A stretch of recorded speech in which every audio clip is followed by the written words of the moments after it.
All right, what's going on, everybody? Welcome back to Bad Homburg.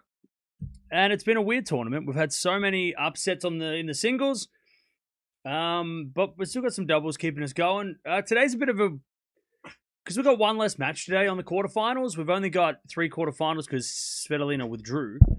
So I don't know what we do today. It's kind of a bit of an open day. We start with this doubles match. Eala and Venus, they won yesterday. They're taking on the number 2 seeds. So let's see how they do. But then I'm not sure. Because there's players to watch, but I don't know. We'll see what's up. I was hoping Djokovic was going to play today, but he's not. So yeah. We'll just wait and see. I mean, we could watch Draper. Is an option. We could watch Dimitrov. We can watch some of the ladies. We can watch Osaka and Mukova, maybe. I don't know. But it's kind of open to... It's open. Yeah, well. Yep. So, yeah. It's a little bit open up to whatever you guys want to watch. Or we could just watch this and then have a day off. And have a half a day. Have a really quiet day. Great to all. How many days left before Eala's first Wimbledon match? No idea. If she plays Swiatek, it'll be on day 2. If she plays anybody else, it could be day 1. Monday or Tuesday is when she's going to play. They heard you, Cam. They put this one on center court. Yep. They made the right move. They're smart. They did the right thing. Osaka Mukova would be great.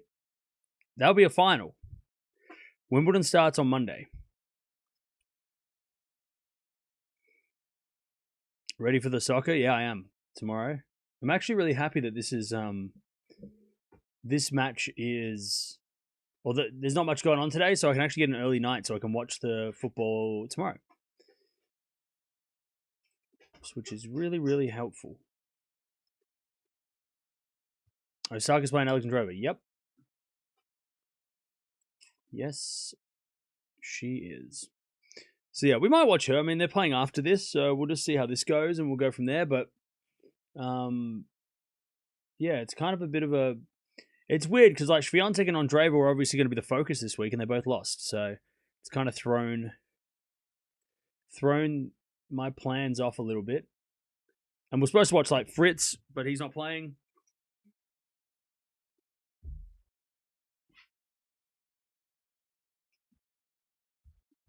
But he's not playing, so yeah. It's turned into a bit of a quiet week.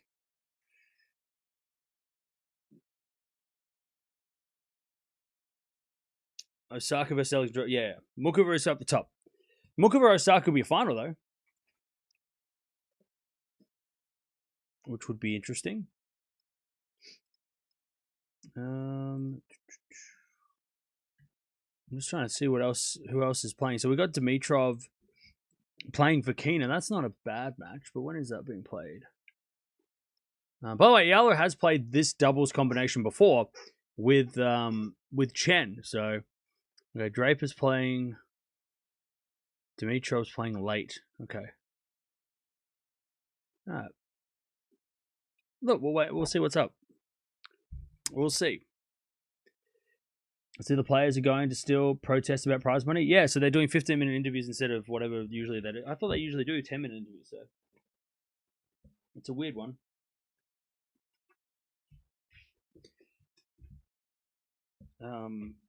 Does it do anything? I don't know. We'll wait and see. 22 minutes more. Yep, they're starting about 20 minutes. Swiatek's early exit was shocking. Is it her first grass appearance or not? Well, yeah, it is. So, I mean, like, it is, but it isn't. Like, everyone who lost this week, or even last week, like Sabalenka, right? It was a, like, second or third match on grass. So, like, you know, it's, yeah. You got to just kind of be like, okay, you know, Sinner lost. I mean, Sinner and Swiatek lost last year. And they won Wimbledon anyway. So, we'll start at 5 p.m. after, it will. It'll start about just after 5 p.m. Finally, a match on a good time for you guys. By the way, it looks like Tsitsipas' brother is playing some event. Did Tsitsipas? Oh no, he lost, didn't he? He lost in Mallorca. Unfortunately. I'm worried about Swiatek's Wimbledon defense. She could drop a bit down in the rankings. Yeah. Yeah, well, yep.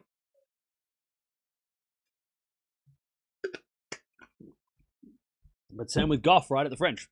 It's the same thing.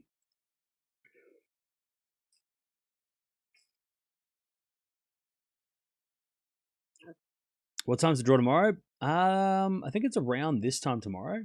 Maybe. We're going to do a thing for that, obviously, but yeah.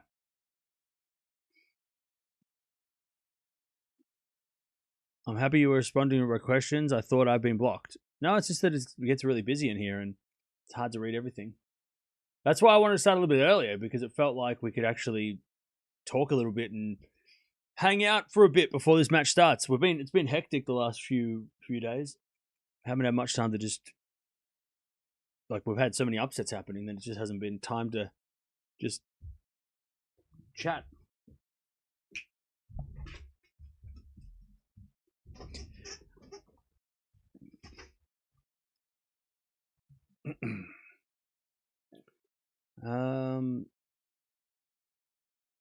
But yeah, I'm not sure what Swiatek's ranking is going to be if she loses at Wimbledon.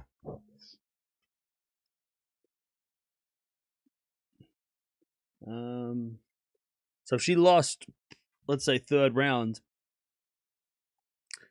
she'd still be in the top 10. She'd be just down the bottom of the top 8. Because there's a big gap between them. Boko. I mean, look, Mukova would have to win the tournament and Swiatek would have to lose in the first round for there to be a change. But Swiatek, even if she lost first round of Wimbledon, she'd still be in the top 8 by a fair bit. It would take someone outside the top 10 to really do something crazy. Like Noskova. But even then, she wouldn't, even if she lost first round, she wouldn't fall out of the top 10. She'd just drop down like Coco. I think Swiatek's in the same spot as Coco is right now, the French, right? With there being a possible, she'll probably be number 7 or number 6, right? If she does lose, we'll see what happens though.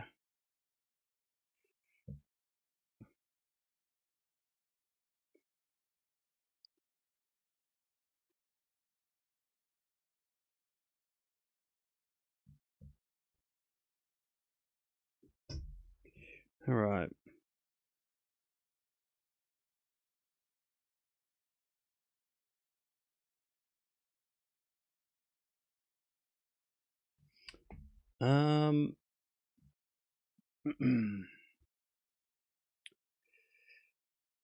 What matchup would you like to see at Wimbledon singles? Somebody big versus Serena. I want some like Sabalenka Serena in the third round or something. Let's have that. Knowing Swiatek's luck, she'll probably get Penko in the first round. Well, yeah, that could be a problem. That could be awkward. That would suck.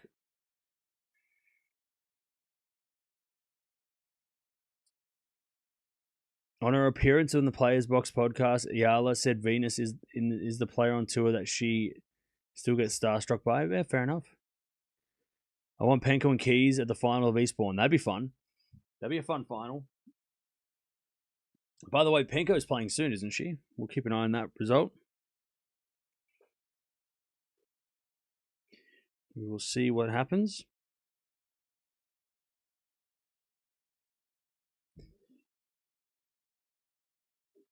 But yeah, I think Serena. I don't want to see Serena versus a top 10 player in the first round. That would just be annoying.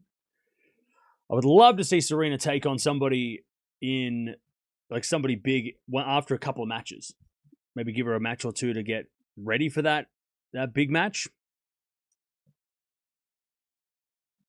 Eastbourne, Bad Homburg timing are about the same. Yep. Yeah, I haven't really been keeping up to date with Eastbourne.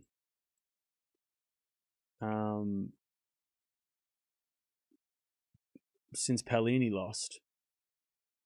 All right, so you got Keys and Ostapenko. They're still around. Okay. All right. Wimbledon will be going to be surprise winner, probably. On the women's side. On the men's side, it's probably going to be Sinner, right? I mean, it has to be Sinner, right? It's got to be Sinner, right?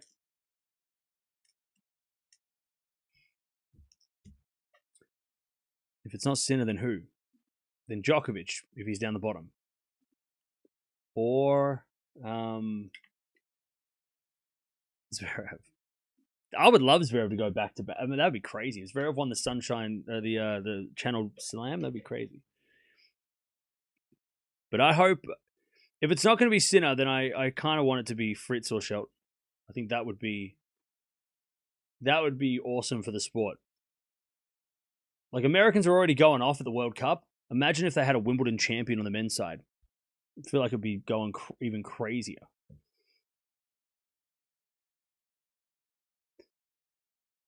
That would be just nuts. Eala Raducanu, third round Wimbledon? Maybe. It could be a... oh, no, it couldn't be. They can't be a third round. They can only be like a quarterfinal. They won't play until like later. Because they're... I think the earliest they can meet is a fourth round. Because they're right next to each other in the rankings. So both of them will play a top 8 player in the third round. And then, yeah, I think that... I don't think they can play until the quarters. But I think actually the way that it would go would be, quarterfinals. They avoid each other until the quarterfinals. So you can't get an Eala versus Raducanu match until the quarterfinals, which sounds weird because usually we say that when we talk about top 8 players, but yeah. So they can't play until later. But you never know. Wimbledon might be a bit like that, you know? Wimbledon might be a bit crazy this year.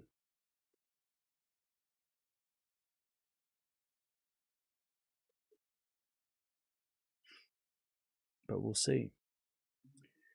Does Eala and Venus have a chance against them? Of course. Doubles is random, right? And when you get two players that are very good in singles, right? It opens it up. We saw that with a lot of players over the years, right? So rankings kind of go a little bit out the window when you get a couple of players that are, you know, with Venus and Eala, it's a different type of doubles match, right? Has Draper played Shelton? Probably. Yeah, they played Indian Wells last year, quarterfinals, and Draper won.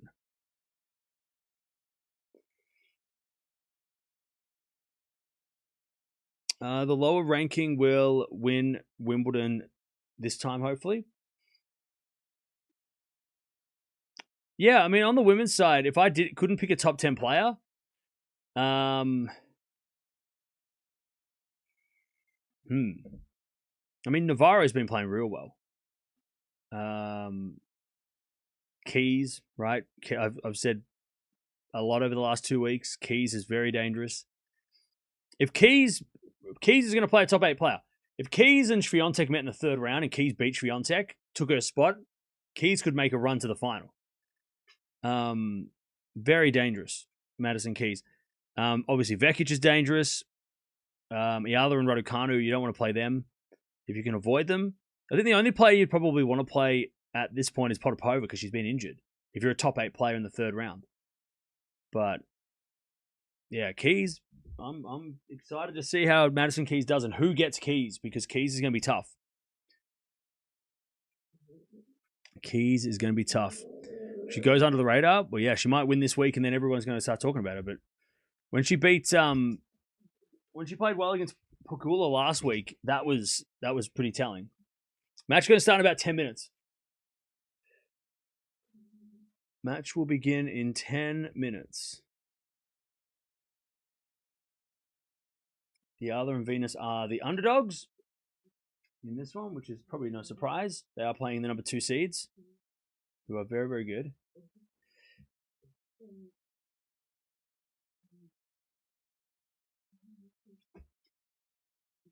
Eala versus Sabalenka. That could be a third round. Pegula will win her first slam. That'd be fun. I think if it's like Pegula and Fritz win there, or Pegula and Shelton win, that would be a massive boost to tennis.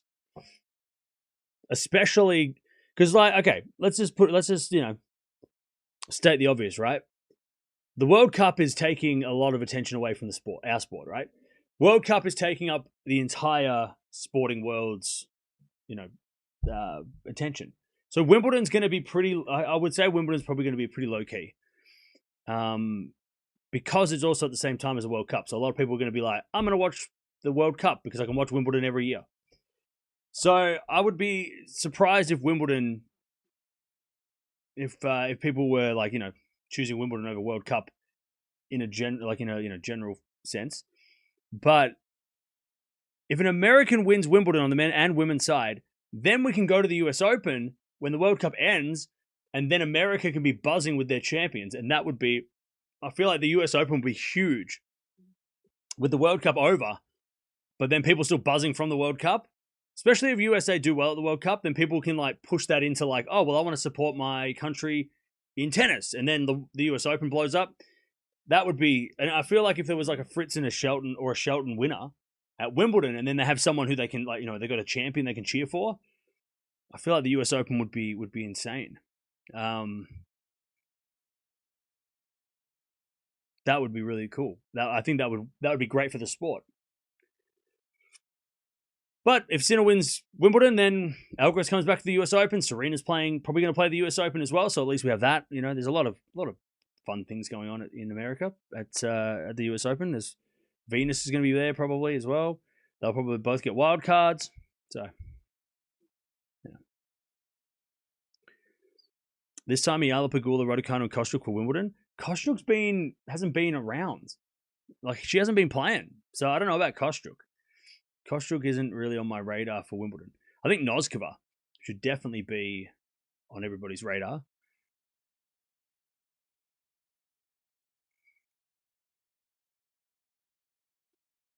Venus used 2 hands a lot. Doesn't look natural at the net.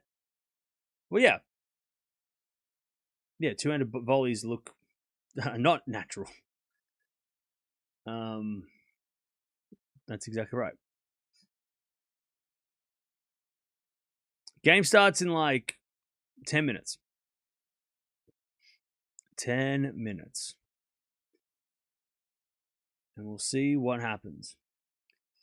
I'll tell you, I'm interested to see who makes the semis of this event, because this event is very open at the moment. It's a very open event.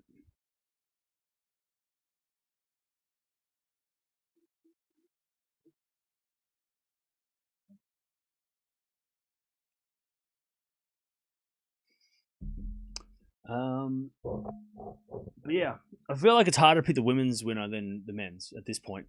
When the draw comes out tomorrow, we'll go from there, and we can make we can make predictions like that matters. God, it's gonna be brutal. It's gonna be tough. It's gonna be a tough draw to predict, but we'll do it anyway. As Draper, yeah, so Draper and Shelton have played once. They played once. They haven't played on a fast court though, so that could be interesting. Also, I went to see Obsession again today. Still creepy. Still a very creepy movie. Even though I already knew what was going to happen, but it was still creepy. Still creeped me out. And I also saw Old Boy, because I have that on. I watched that on DVD, and that movie is also very creepy. The Korean version, not the English version. As an American Sinner and Sabalenka stan, I would be conflicted about that. Okay. Is the challenge open for Wimbledon yet? No, because there hasn't been a draw. If there's no draw, how do you predict? You can't pick you can't pick a draw if there's no draw to pick. You know what I mean? Be interesting to see how Fonseca goes. Fonseca's injured. I'm not putting anything on him. Hadar, any of those, all the young guys are injured. So I don't know.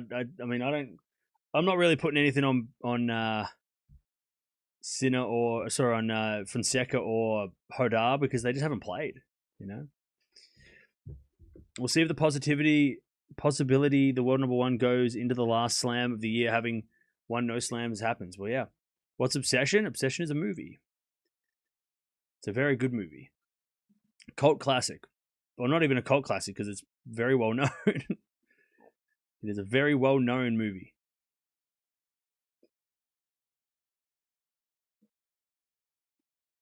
It is not a cult classic. It will be just a classic.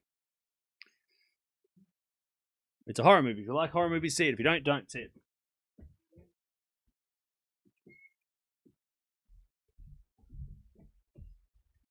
No, it's not the movie with Beyonce. That's Gone Girl. That's a great movie too. That's on my list of movies to find. Gone Girl's a crazy movie. The original Korean Old Boy is a great movie. Yeah. I didn't realize that I'd seen the remake. I didn't realize that I'd seen the remake. But yeah, the original Old Boy is intense. It's crazy. It's crazy, man. Fonseca's been injured before every slam this year. I almost feel it's a tradition now. Watch him make the quarters. That'd be great. I'd love to see him make the quarters. But yeah, I don't really have any expectations on the guys that haven't played. At least have been injured, like Feast as well, right? I'm not really bothered by what he's like. I'm not like thinking he's going to do much. Hadar, Fonseca. The movie that Beyonce was in was called Obsessed. Is it? I thought it was called Gone Girl. Oh, that's a different movie. Oh, okay. No. Okay. Why am I getting confused? Is it the same? Hang on. Oh, they're two different movies. Obsessed. Okay, I thought Beyonce was in. See, I have to rewatch it. Obsessed is a crazy movie too. I've seen that movie too. That movie's there's a great fight scene in that one.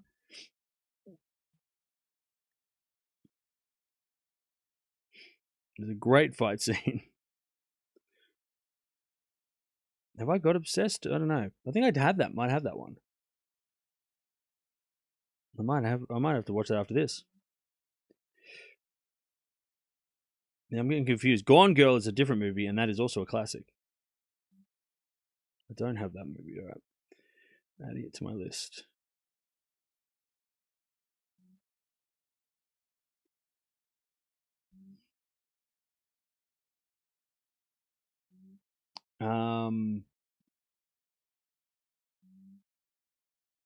Cool. The Old Boy director did a movie called I'm a Cyborg, but It's Okay. Watch that. Okay.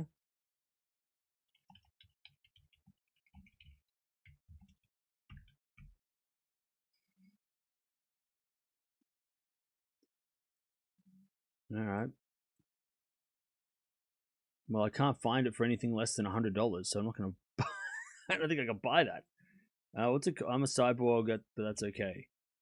Where can I watch it?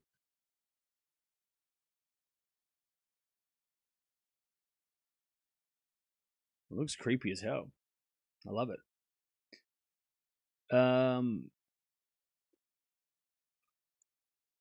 Where can I watch it? Oh, wait.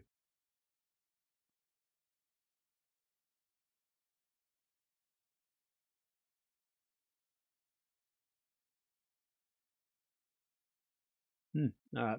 I'll check it out. All right, here we go. Players better walk out on court.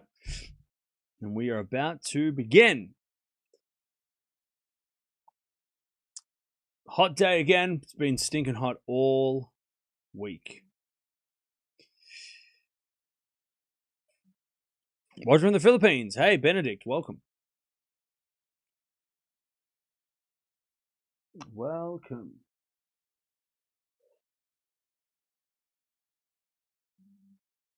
At least Joao made a doubles final. Hodar has gone completely AWOL. Well, that's because he's been injured, Hodar. So, you know. You can't play if you're injured. Not worth the risk.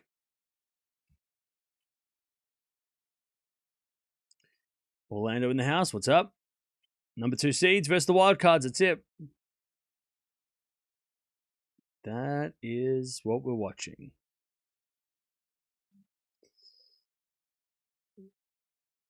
All right. Big step up from yesterday for Eala and Venus. Venus got better as the match went on, but Eala carried in that first set. Eala carried. So let's see if she can do it again. Wonder how deep Raducanu will go at Wimbledon. Well, that's another wait and see when the draw comes out. We'll know then kind of question. I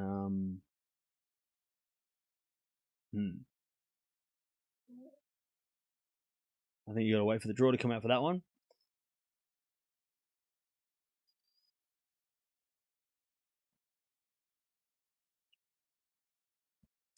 The legend and rising star, all the way. That's it.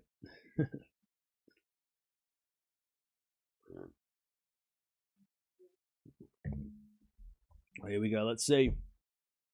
Shouldn't be too hot because it's first thing in the morning, so it's probably the best time of the day to play is right now. Whereas it's only going to get worse as the day goes on.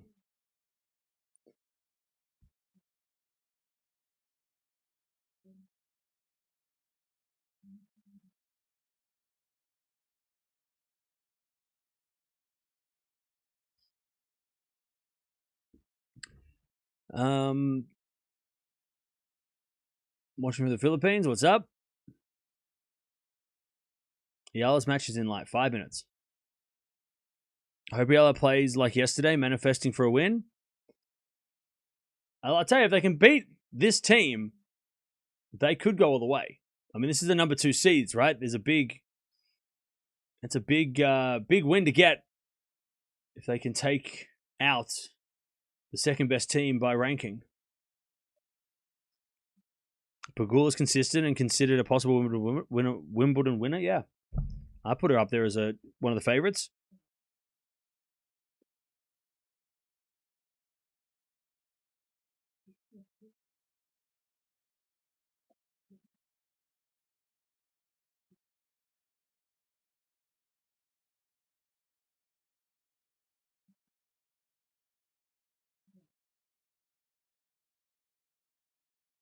All right.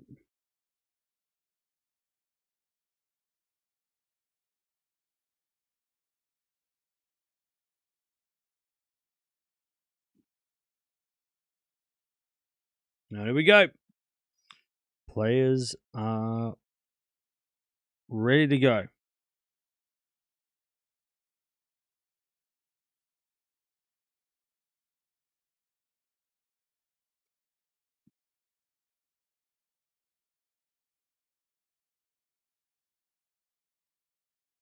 Did the ITF have a rebrand? What the hell am I watching?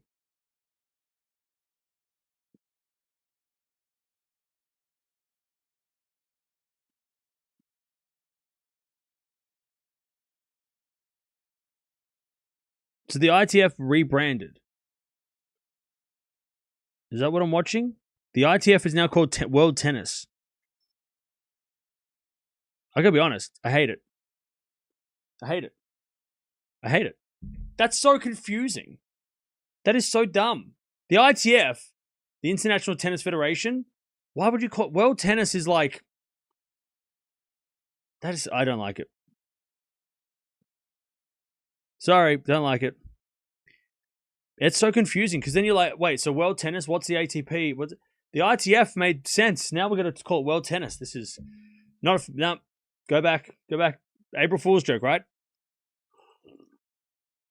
World tennis is a silly unless you're going to buy the ATP and WTA.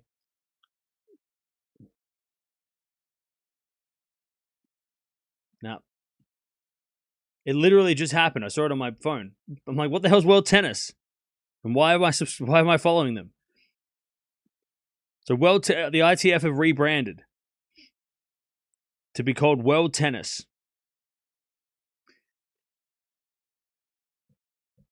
So now World Tennis.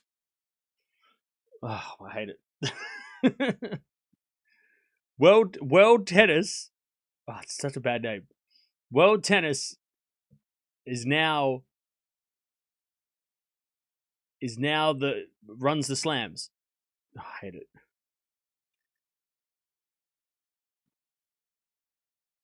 I'm not. Things nobody asked for. Anyways, let's just make tennis more confusing by changing names of stuff. All right, players are warming up, and we're ready to go.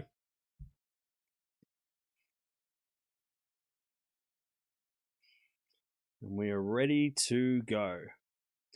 By the way, winner of this is going to take on the number 3 seeds, Scherz and Perez, who won yesterday. So, let's see. Let's see what happens. Not an easy road to make the final here. Not an easy road.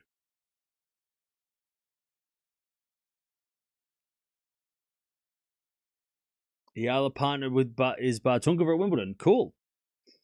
Betting on tennis brought me to an awesome channel. I'm thankful for the entertainment. You're welcome. Bet responsibly. Bet responsibly.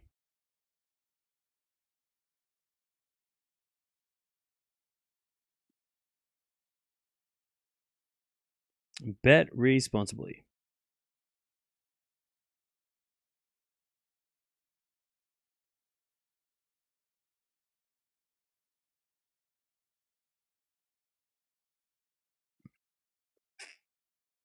All right.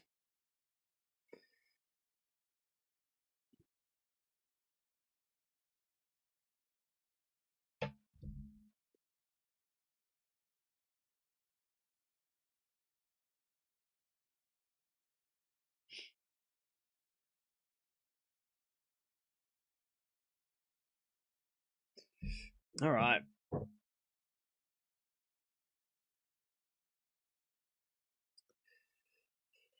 Here we go. Let's see if we can keep this Venus Eala train rolling. They are playing a very tricky team, though.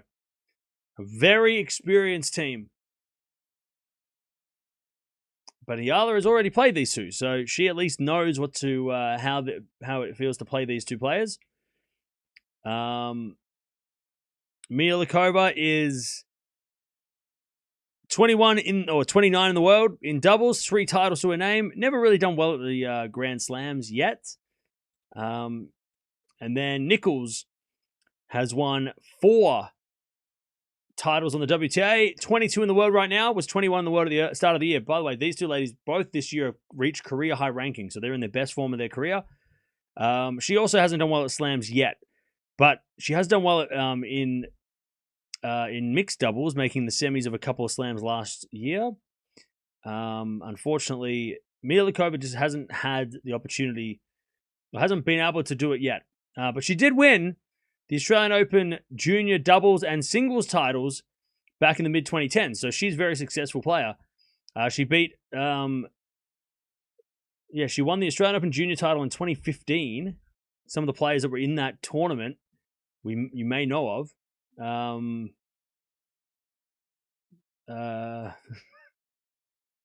Blinkova was there. Vondrousova was in that tournament. Teichmann.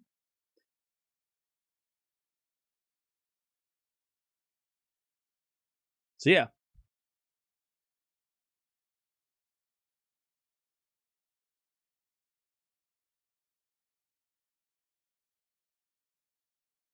So that's fun.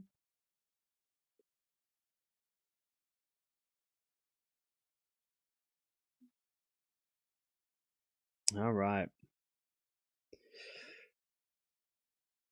The wild card versus number 2, yep.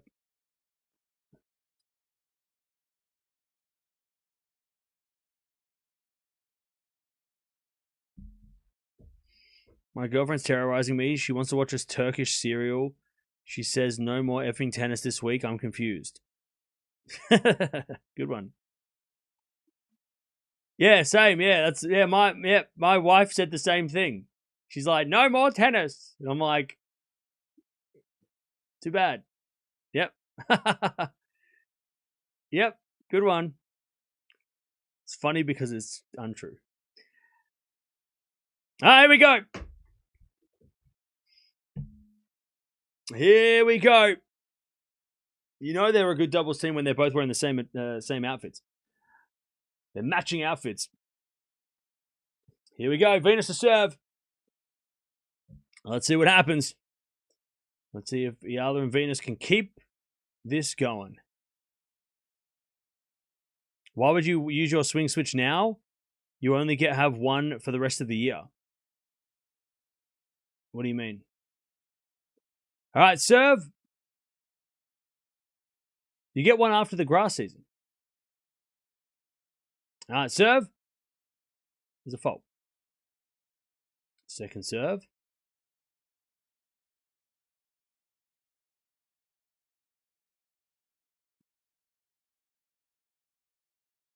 As the backhand return goes into the net. Good second serve by Venus. 15 love.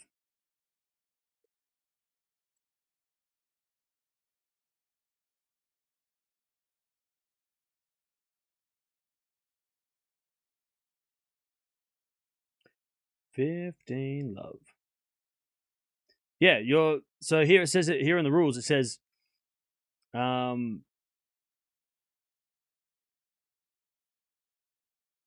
that your chips get activated when there's a new swing. So when we get to there's 4 swings over the year. So it says here, chips will reset after each swing. So after the grass swing, you get them all back. And then you got the North American hard court swing and then the race to the ATP finals. So I used it because you get another one after Wimbledon. Forehand lob goes in by Mihalíková, and then the lob from Venus goes long. 15-30. 15-30.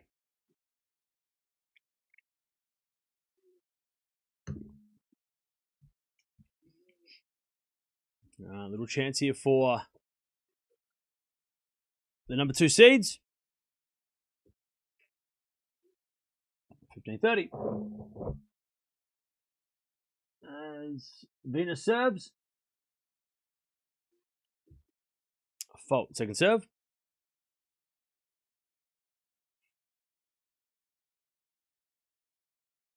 Scoreboard is blank. Yeah, it'll update in a second. Don't worry. It'll update in a second. All right, nice hitting there from the number 2 seeds. 15-40. Break points. Eala still has that shoulder strapped.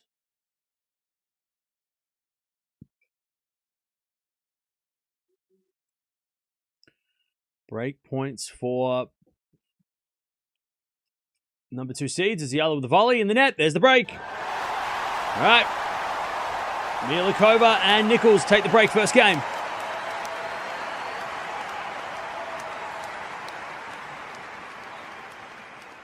I hope Eala will lose to silence the hype for her. You could just ignore it. Like, don't get so mad. Like, instead of like being like, I'm crying because she's popular. Just like, don't watch her.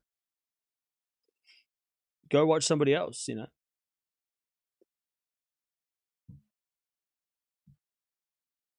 It shouldn't affect your life. Don't let it affect your life. You know what I mean? Get mad at some like actual things. All right, one love.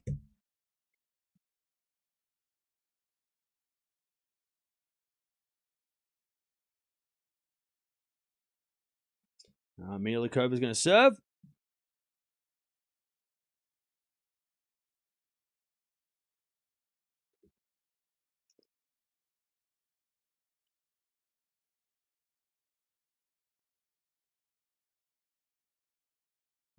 All right, serve.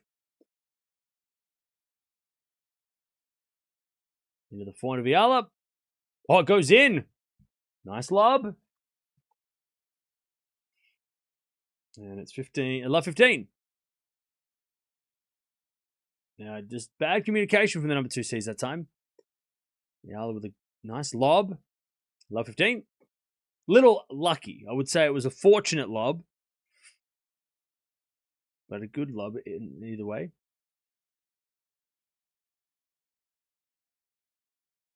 With a serve.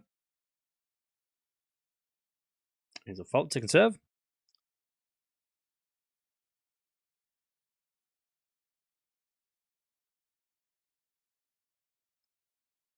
Second serve.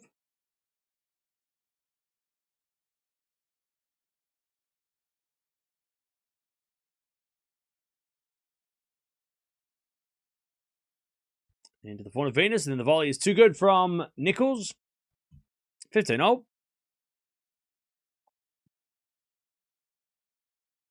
15-0. All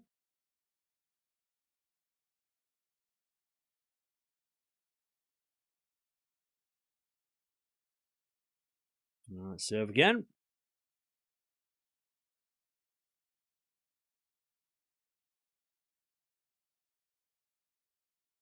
As the return goes out from Eala, 30-15. 30-15.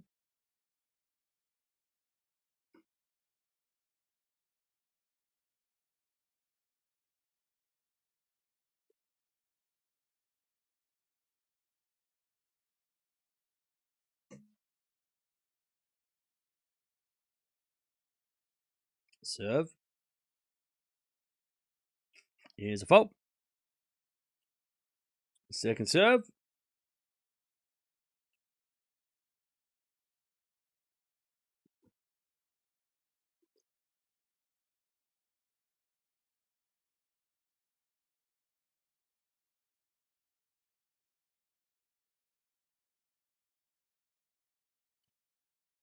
As the return goes back into Eala, volley is good by Nicholls, but then Mihalíková comes in there with a volley, but Venus with a beautiful pass. 30-0. You can just tell straight away that, like, compared to yesterday, Nicholls and Mihalíková are such a better team. Like, they're a massive step up. So Eala and Venus are going to have to play much better than yesterday. 30-0.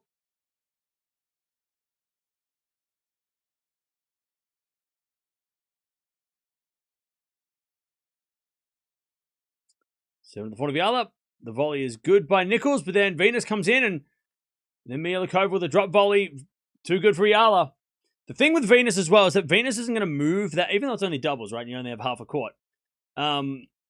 Venus isn't going to hustle as much as Eala is. So even then, like, luckily for Venus, Eala was there to cover her, but then Eala wasn't there for her own shot. So, like, really, what we're going to be watching a little bit of, and look, we love Venus, but we just got to make sure we state the obvious, right? Is, for example, in that rally, Eala and Venus are both on the baseline. Venus goes, no, which way? Venus goes out to hit the shot, and then she kind of stays here. And with both of these players at the net, Eala has to cover pretty much this whole side of the court, right? Eala's got to cover this much while Venus is trying to recover to get back into the rally. So Eala's like runs over here, but then the whole court's over here, and she has to run back. And so Eala's got to cover like 3/4 of the court when they're both on the baseline, because Venus, unfortunately, can't move as well, even though she just smacked a winner and that was a good winner. But when Venus is like pushed out of the court, Eala's got to take over and cover the rest of it. And then it's just 2 against 1. And that's going to be awkward. So if the number 2 seeds make Venus move, it's going to be really tough for Eala and Venus to get to get the win. So so Venus has to pretty much not let them push her around. But that was a great passing shot there. Deuce, sudden death. Break point.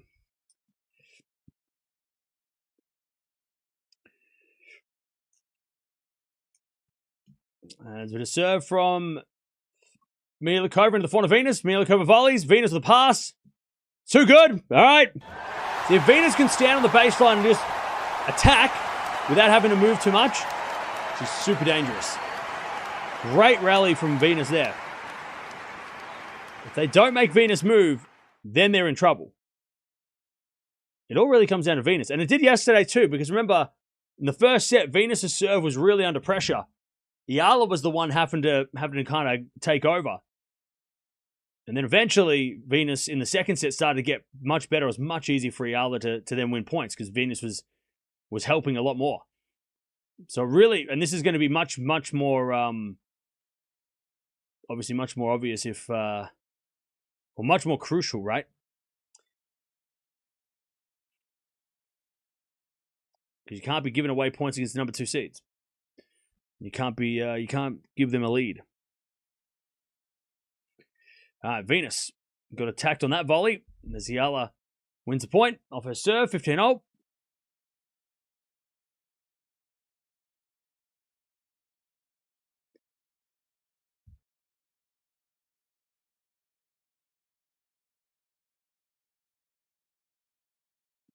No, 15-0.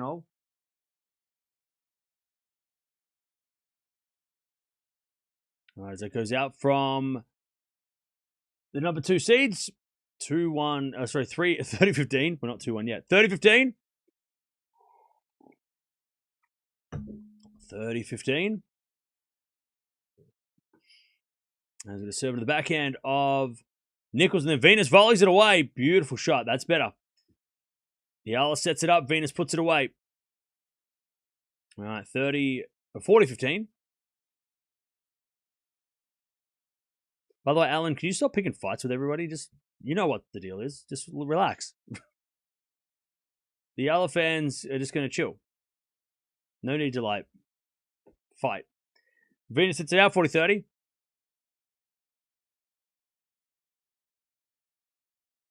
You're fighting a losing battle if you're going to start saying that stuff. It's not worth it. 40-30. As a return goes into the front of Eala. Forehand now from Nicholls to the front of Eala. Nicholls forehand again. Into the front of Eala. Up the line, but the volley is good. Straight to Venus. Then the volley from Mihalíková is good, but not good enough. Eala puts it away. All right.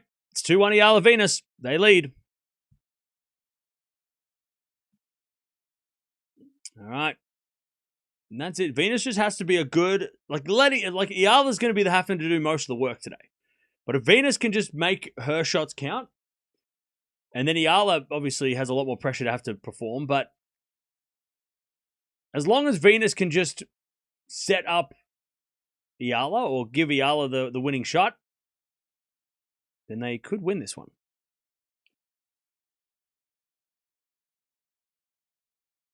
All right.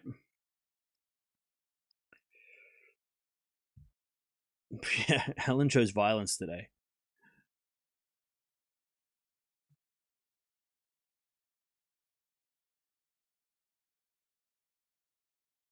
There's no point in taking on the Eala fans. It's not a good idea. Just let it be.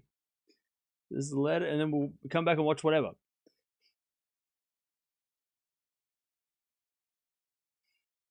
All right, 2-1. Venus and Eala lead. Remember, Venus is going to play with Serena in the doubles next week. In the doubles of Wimbledon. It would be interesting to see if Venus Serena come up against Eala in doubles. That would be an interesting combination.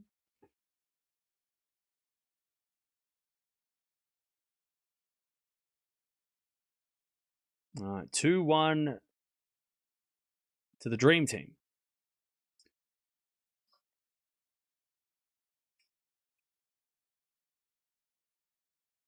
Just pointing out it's not a popularity contest. Yeah, fair enough. I understand that.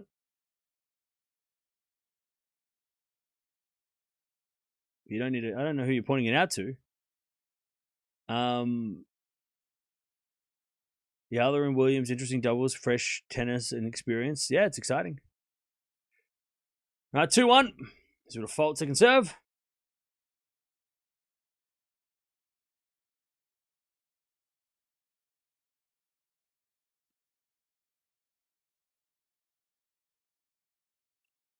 There's a double fault from Nicholls, love 15.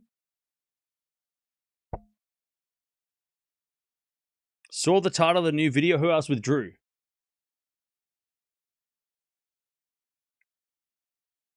Shubham, why did you see the title and not watch the video? Like, you could find out like that. I made a video about it. You go watch the video. What are you talking about? Come in here and ask me to spoil the video that I made, put so much heart and soul into. Love 15 is too strong from the number 2 seeds. Saw the title of the video. Who else withdrew? The answer is within the video. Go watch the damn videos. I don't make videos for me. No, it's all right, Shubham. I'm just messing with you. I get it. You just open up the app and you're like, hey, Cam's live. And then you're like, oh, I saw another thing. You haven't had time yet. That's all right. Go watch the video later. Anyway, it's 30-15.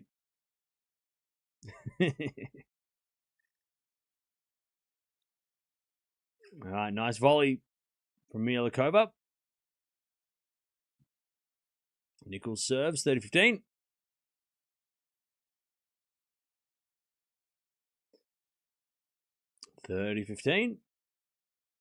Serve to the corner of Venus. Return goes in the corner of Nicholls. And Nicholls hits it out. 30-all. They got to make Venus work. They can't be just hitting it straight to her. Otherwise, it's going to be a tough day. They got to make her earn it.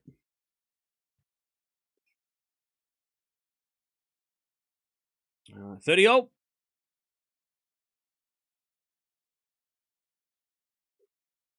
As Nicholls serves down the tee, the front of Eala. Oh, volley in the net by Mihalíková. Nice return, Eala. 30-40. Just late reactions from Mihalíková at the net there. And Eala and Venus have a break point to go up a break now. 30-40.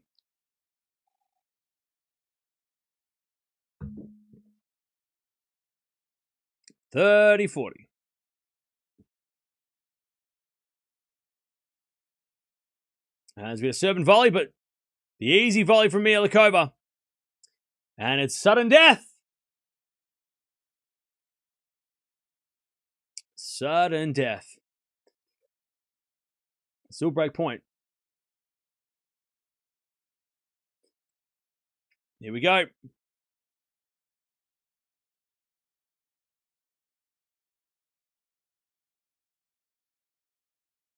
As we had a fault second serve. By the way, don't forget to like the video if you haven't already. We're almost at 500 likes. Appreciate it. All right, serve again. Nicholls serves and volleys to Venus, but the smash from Mihalíková too good. All right. 2-0. Draw is tomorrow. Yes, it is. The draw is tomorrow.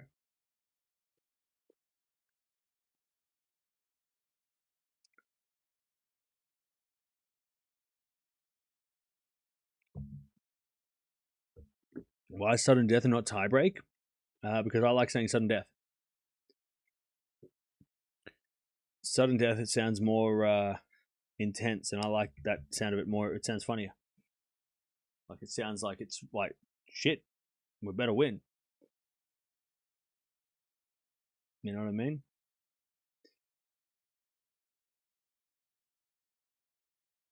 All right, 2-0. Turn goes back into Venus. Venus in the net.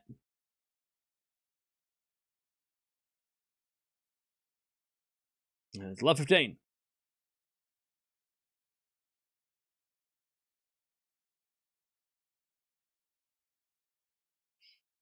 Love 15.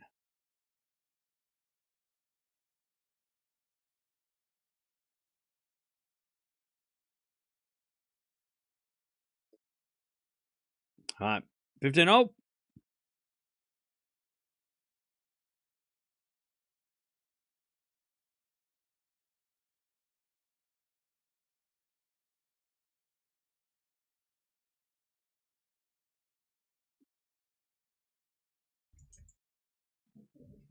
right. 30-15. Nice return there. Oh, nice hitting there, sorry, from Venus. 30-15. Venus serves again. A fault. Second serve.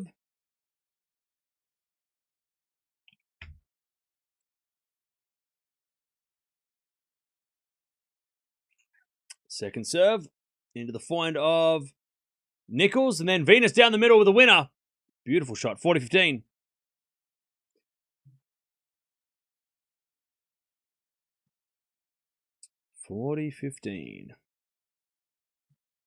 Scoring number is delayed. Well, yeah, if it was not delayed, then it would give away the score number. It would tell you before it told me, or before I could tell you.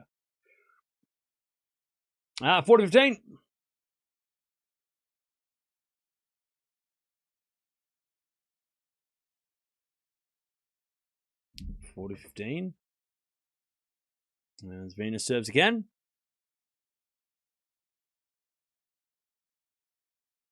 Into the body. Too good. All right, 3-2. Venus Eala stay in front. 3-2. Okay. Venus is in very good shape, but this is tennis, so she will struggle more at her age. Not bashing her. I mean, yeah, it's kind of unprecedented to have somebody, over 45 playing still. So, yeah. Is that the same rule at Wimbledon doubles, sudden death at deuce? No. At the Grand Slams, they play the entire thing. They play the normal scoring.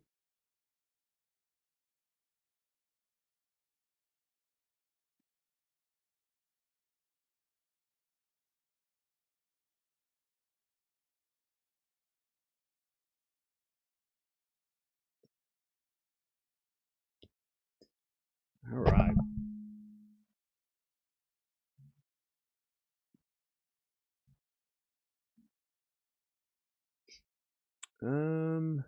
Hello at 2:30 in the morning from California. Hey, what's up?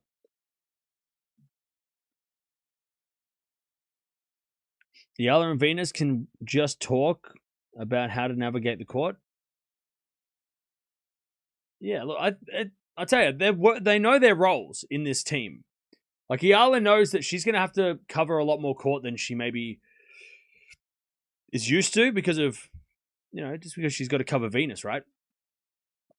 But she's fine with that. I don't think Eala's like, we take half the court each, and if you don't get to that shot, I'm not covering you. Like, Eala's happy to work extra to cover Venus, right? But Venus, when she gets the ball, she's got to make it count. She can't be making errors. So, like, that's sort of the trade-off. Like, Eala's going to hustle and run for everything. Venus has got to make everything count that she does. She can't be making errors. She can't be giving away points on her side. And if they can do that, they might win. 3-2. As Mihalíková serves into the front of Eala. Mihalíková volley. Eala with a pass is a lob, but it goes long. 15 love.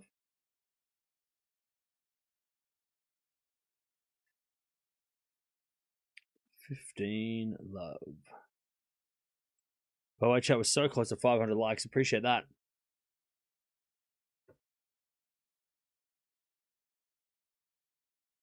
All right, 15 love.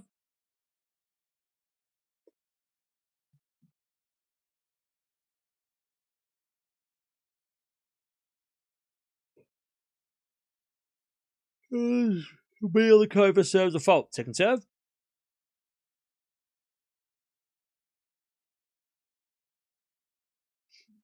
Second serve.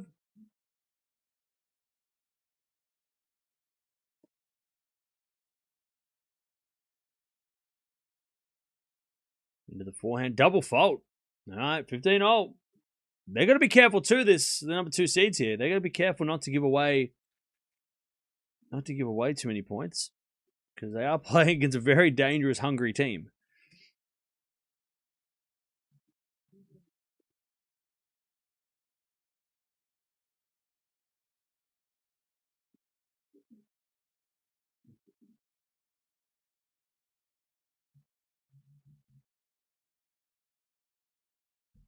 All right, as that goes in from the number 2 seeds, Eala with a great hustle. Venus on the pass goes long.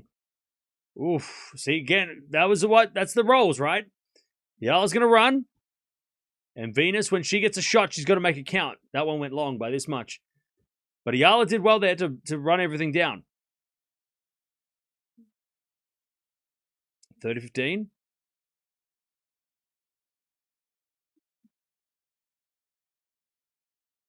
As Mihalíková serves again. Into the back of Venus. Venus in the net. 40-15.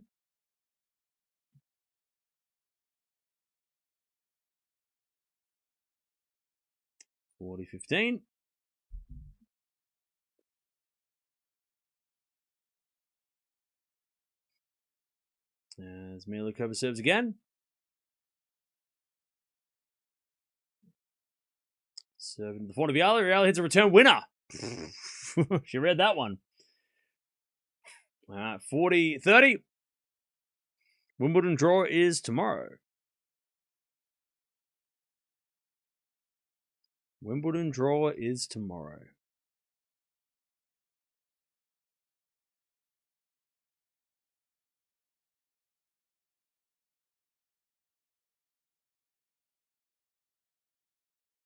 All right. As Venus in the net, and it's 3-3. 3-all.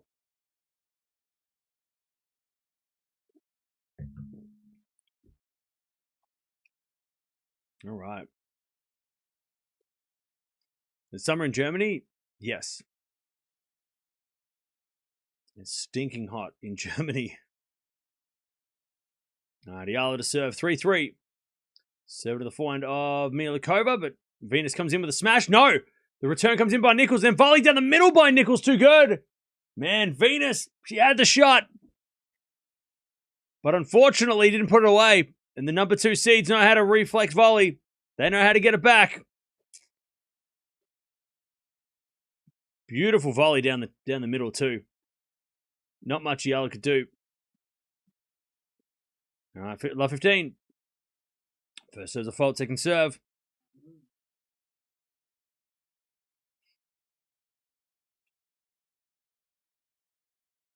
Second serve. Into the backhand of Nicholls, and then the volley from Mihalíková is good, but I think Nicholls hit the return long. 15-all.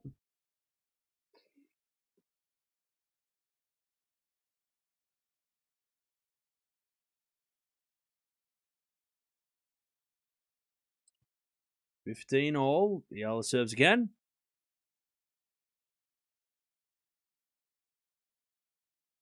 Serve is a fault. Second serve.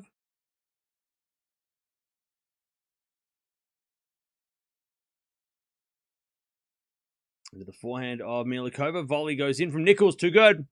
Does a nice short volley. And it's 15-30.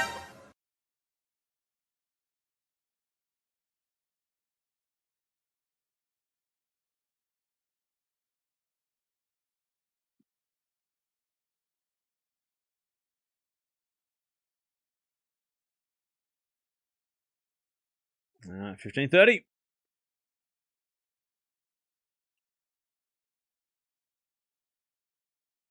Serve to the forehand of Nicholls. Nicholls in the net, 30-all. Weather for Wimbledon next week's going to be perfect. All right, we'll keep an eye on that.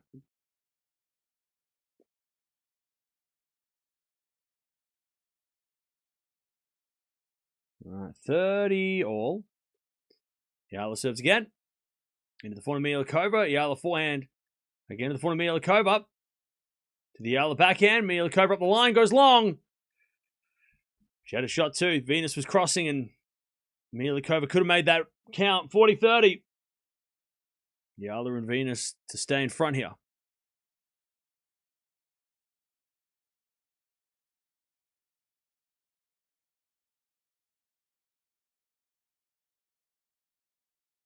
(40-30).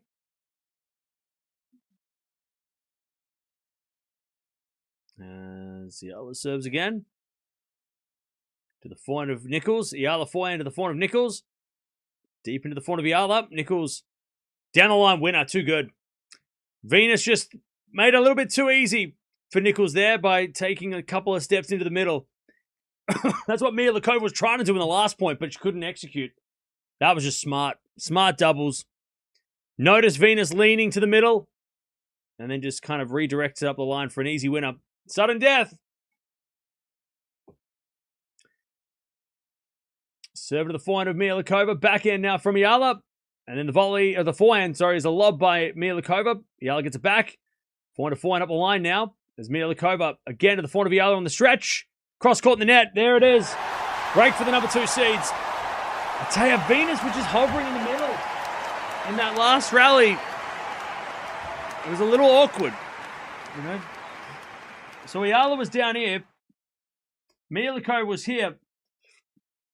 And you had Nicholls sort of, you know, trying to poach, but then Venus was just sort of standing here. Like, sorry, the Eala's down here. So they were just going up and down the line, trading forehands. Venus was trying to cross to kind of, you know, or trying to bait for a cross court so then she could put it away, but just kind of standing here and not really, like, when you see doubles players in the middle, they kind of like, then they run back. They run back, right? They go, do. If you just stand there, I mean, Mihalíková could have hit a lob over Venus, would have been tough, but if she could have hit a lob over Venus, Eala was over here. There was no chance she was going to get to it. I mean, it just puts so much, like, it's just out of position, Venus, you know? Yeah, it's an imposing figure, right? Having Venus in the middle of the net is very scary, right? It's a very scary, you know, to think that, oh, shit, I better get it past her, but it really does put a lot of pressure, because if that ball goes over Venus's head, Eala's got to make so much movements and put so much pressure on Eala to make the, you know, shots. Might even be a distraction for Eala having Venus standing too close, you know, in the way almost. Because Eala was trying to go cross court with the last shot, but she hits it in the net. You know, maybe try not to hit Venus because Venus standing right in the middle. It's hard to hit it past Venus and not, you know. Anyways. But again, still an imposing figure to have Venus standing at the net in the middle, but she's not really like looking like she's going to do any damage. She's just sort of standing there like, almost like a goalie with her hands up, right? It's like, try and get it past me. They're not actually, she's not trying to save anything. They're not trying to like poach. You know what I mean? All right. The break goes to the number 2 seeds. They lead.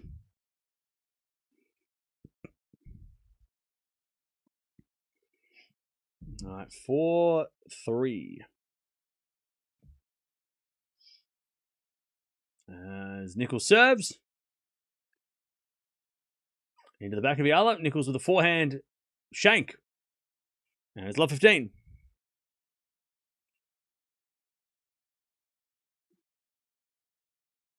All right. Love 15.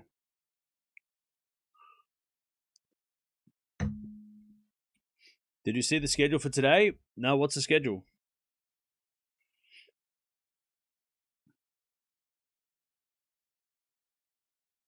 What schedule?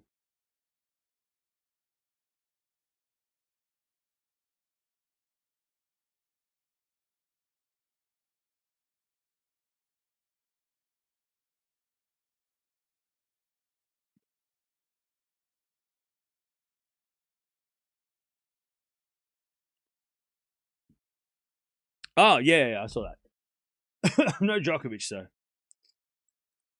15 all. As Nicholls hits a great serve, 30-15. Nicholls definitely the better player on the team for number 2 seed. She's definitely the better player. She's just making smarter decisions.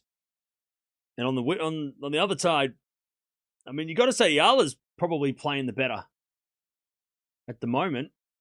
But also, she's having to do a lot more work, so maybe it just feels like she's playing better because she's doing more work.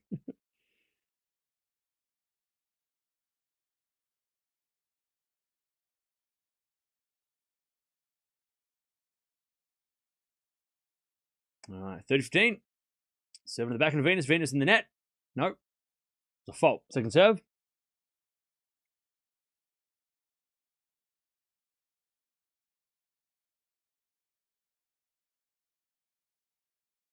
All right, second serve.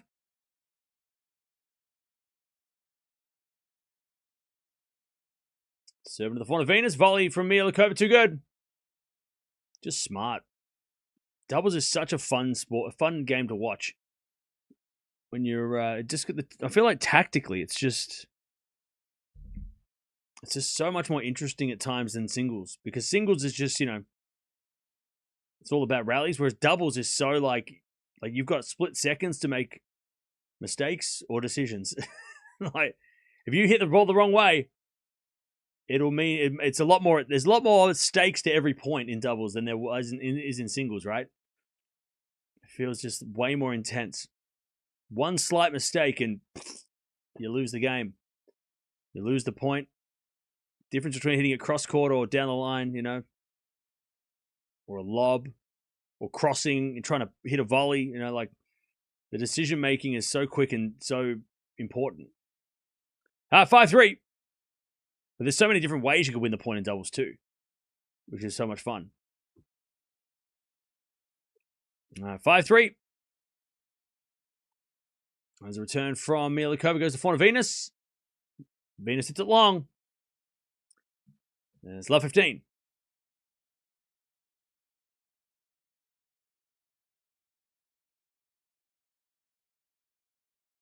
Love 15.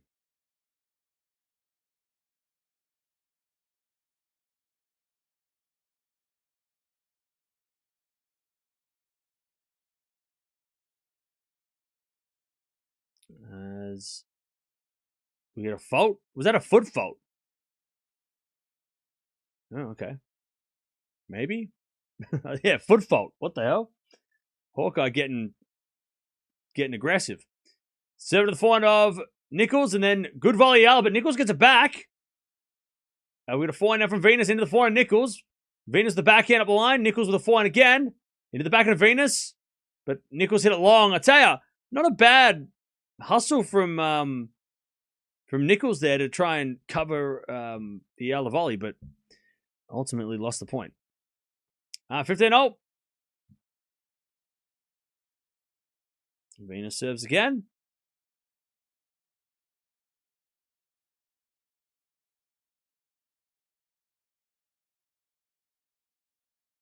As the return goes into the net from Mihalíková, she is definitely struggling out of the two. Mihalíková, she is like, you can understand why Venus, you know, where her weaknesses lie at 46, you know, but Mihalíková has no excuse, and she is making it a lot tougher for Nicholls. Like, she is not as sharp as she should be. 30-15, second serve.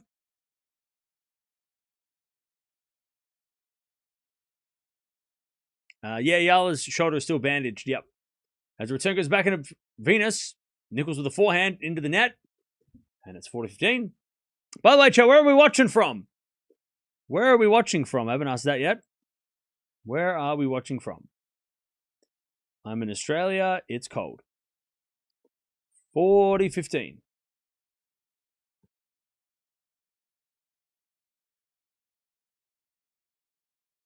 As Venus serves.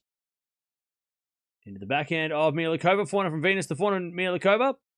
As Venus forehand. The volley's good by Nicholls, but then Eala gets it back. Nicholls with a great reflex. Too good. There we go. Nicholls again. Definitely the best player, best doubles player on the court right now.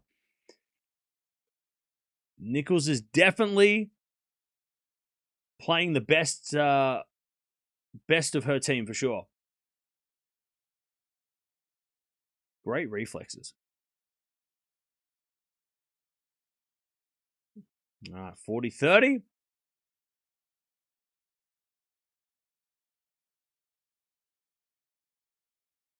Venus serves a fault. Second serve. Filipino in Scotland. Lovely weather here today. Good to hear. Sydney, Philippines, Singapore, Toronto, California. As a bit of serve. Into the forehand of Nicholls. Forehand from Venus. Down the middle, Nicholls there with the backhand. Venus forehand again, goes in the nets. Sudden death. Set point. Set point for the number 2 seeds.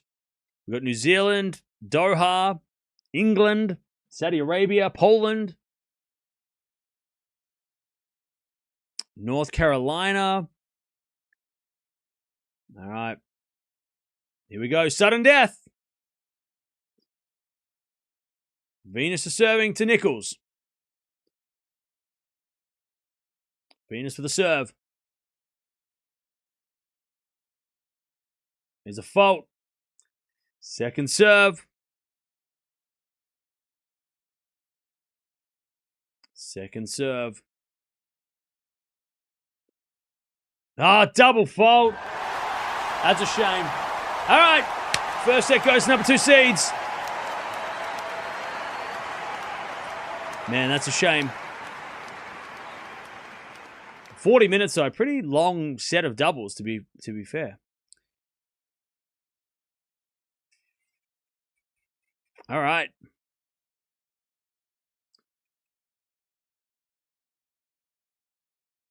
But I tell you, Nicholls definitely... Well, Eala's definitely the better player on her side.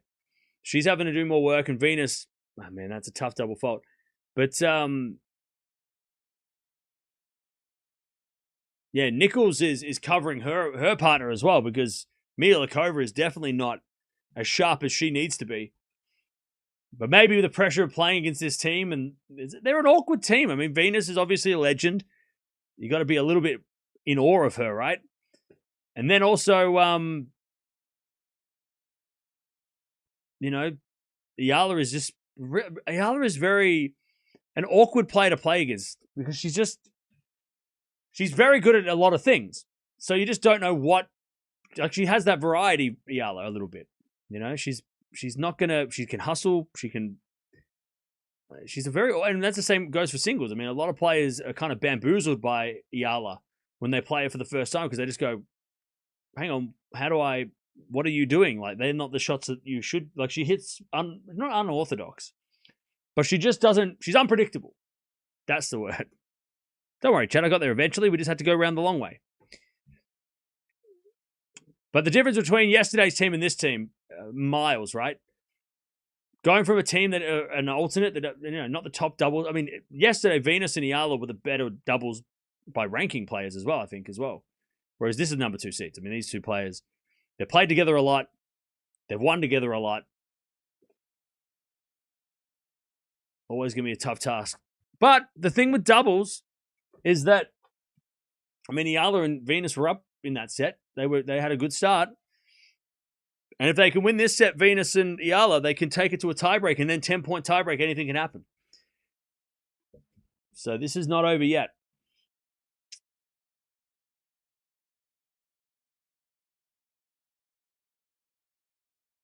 Can't make mistakes when facing number 2 seeds. Yeah, well, that's it. That's it. And it comes down to Venus, really. You know, Eala's doing a great job. You know, she doesn't really have to, you know, it's not really about her. I mean, she's doing her part. But it's more, Venus has to, I mean, she can't double fault like that last point. She needs to be a rock, right? If they hit it to her, she needs to hit it back. There's no missing from her side. Like, she can't be giving away any points. Team chemistry is a formidable weapon. Oh, yeah, for sure. And that's what we saw yesterday, that the team yesterday didn't seem to have that Venus and Eala played. Compared to, I mean, they literally were in the same outfit. I mean, team chemistry is off the charts with Nicholls and Mihalíková. Love 15. I mean, they're a real team. They're wearing the same outfit. That's when you know they're a real team.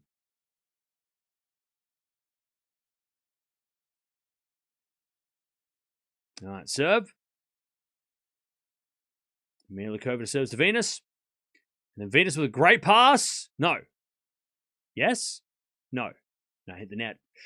15-0.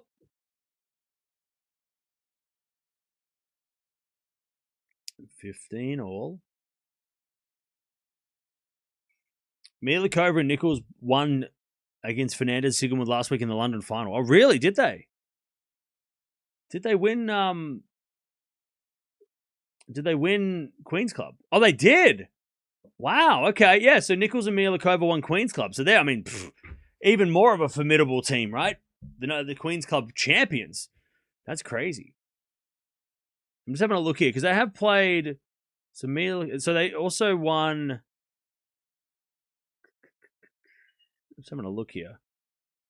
So they didn't really do much on the clay, this combo, but yeah, they won. They did win Queen's Club, so huge result there. Double fault though, 15-30. And they also made the final of Abu Dhabi, the start of the year. Didn't do much at AO, but yeah, they won that was their first title for the year as well. Possibly one of their first titles together. A Queen's Club, so they're red hot.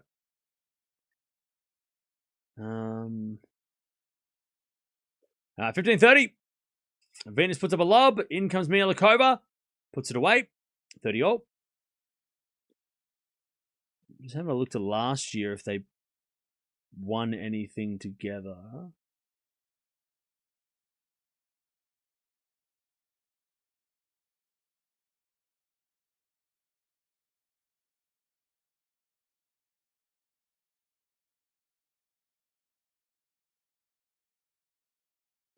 Yeah, they did. They won Berlin last year. They won Berlin. They beat Palini and Irani in the final too, which is huge. So they're kind of a bit of a grass court beast team. That's crazy. 30-0. So they're kind of a bit of a grass court team.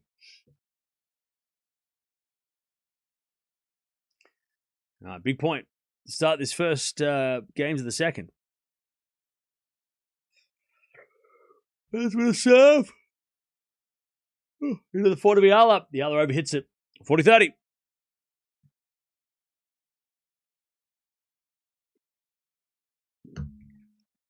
How do players team up? I mean, in singles, if the singles players play, they usually just put their name down unless they have a partner already in mind.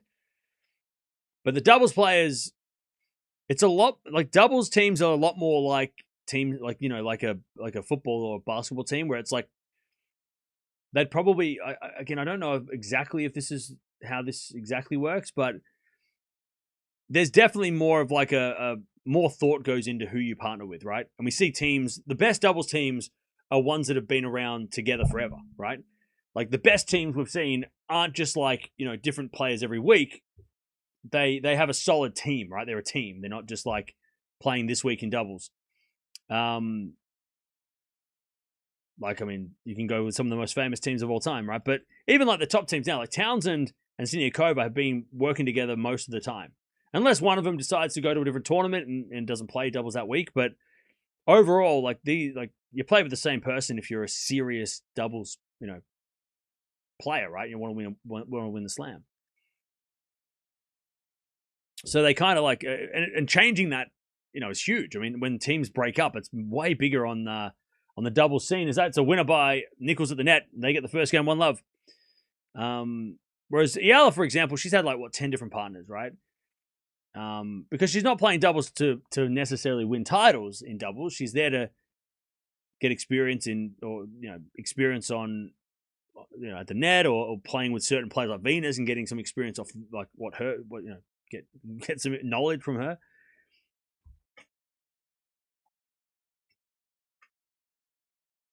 But it's hard to build team chemistry when you play with a different person every other week because you don't have that time with that one person. Like these two have been around each other forever. Somebody in the chat said they were at each other's weddings, right? So, I mean, that's a huge deal. They're lifelong friends. Whereas when you've only met your doubles partner the day before, it's hard to really, unless you know them from unless Eala teamed up with Jovic again, right? Which worked out pretty well. It's hard to be like, oh, hi, nice to meet you. Okay, let's go play some doubles. Because you don't know what they're like. They don't know what you're like. You don't know each other that well. So it is hard to create that chemistry. And look, some people just get along straight off the bat, but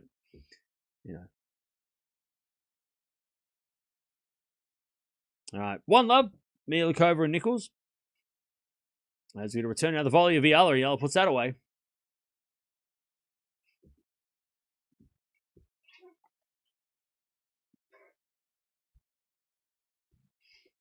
All right. 15 love.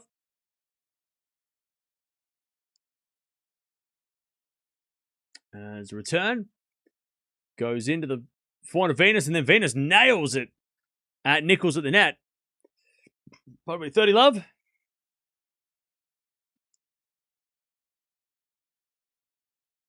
Have I ever tried playing doubles before? Yeah. Yeah. I play a lot of doubles. All right, 30 love. One of my best friends, me and him team up heap. We used to play heaps more doubles in the back in the day. As with a 4 now to 4 rally in the net by Venus, 30-15. And I tell you this from my experience, team chemistry is so important. Like I play doubles with random people that I've just met, and I play doubles with one of my best friends. And I know when I'm playing with my best mate, I know what his tendencies are, right? So I know what his strengths and weaknesses are. I know how I can, cover that, or I can, help the team, right? Big difference. Then playing with someone that I've never met, and they're like, I don't know if they're backhand. Do they have a good backhand? Do they like to serve and volley? Little things like that. How should I play to complement them, right? And also them for me, right? They probably thinking, well, what's this guy do? How does this guy play? What does he like to, how's his game? Whereas when I'm playing doubles with Dave, we don't have to do all that shit. We don't have to do, we already know. I'll just be like, I'm doing this, or I'm going to do this, or he says, I'm going to do this. I'm like, okay. And I'll just know like how we work together. Like, it's just such a big difference when you know, when you have a doubles partner that you've played doubles with a lot, and you don't even, it's unspoken, right? Be like, I'm serving down the tee. All right. Well, I know what I'm going to do. And he knows what I'm going to do, right? So we just have that unspoken doubles teamwork, right? Whereas when you're playing with someone new, you have to explain, okay, I'm going to do this, and then I need you to do this. And then if they're like, I don't know how to do that, you're like, oh shit, okay, well, I'm not going to do that then, because if you can't volley, then we're screwed. Because, you know what I mean? Like, if I'm like, I'm going to serve and volley, even something as basic as that, and the other person's like, yeah, I don't have a good backhand volley, then I'm like, oh shit, all right, well, I'm going to have to serve to avoid them hitting it to your backhand, so I'm going to have to hit it here. And like, there's just so much more effort when you're playing with someone new for the first time. You have to learn on the spot. As that return goes in, and Venus makes the error, there's the break. But yeah, anyway, so it's much, but I love playing doubles. I love playing doubles. Because I love that there's just so much more strategy goes into it. And you get to talk the strategy out with your teammate. So you and your teammate can create a plan and work together, right? Whereas when you're playing singles, you kind of like do it all yourself. Where you're kind of thinking about, okay, what's this guy look like? What's he doing? What's their game? How do I play to beat that? Okay. Whereas when you're teaming up with someone, they might come out and go, hey, did you notice that he does this? And you go, oh no, I didn't see that. Okay. All right. Well, I'll focus on that then. Like, I love it. Like, doubles is so much fun. 15 love. And you get to celebrate with somebody. So like, if you win, it's like, it's not just like, yay, me. It's like, oh, you get to actually celebrate with a friend. Hopefully, if you team up with a friend. 15 love. As we get it back in from Venus. The pickup from Nicholls goes long. 15-0.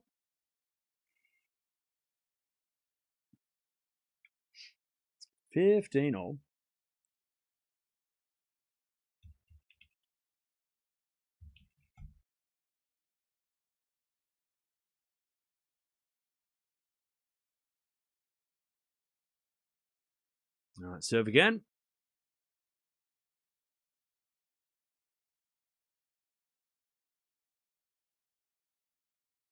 And with a fault, second serve. Is it confusing to go from singles to doubles when you play different lines? No, not really. No, I didn't find too different. I'm guessing you're saying like going from doubles to singles, right? Because you have less court to hit into. I didn't find it that difficult. It is a little different to try and, but the thing is also, you've got like more people on the court when you're playing doubles, so you've got bigger court. But yeah, you don't have to take as much risk, I guess. I don't know. I don't find it that difficult, but I've been playing tennis a while, so maybe that's why I just kind of am used to it. 30-all.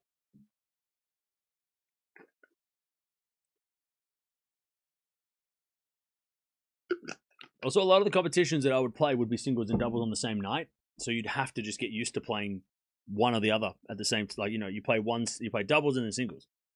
You just have to get used to playing both on the same day. 30-all.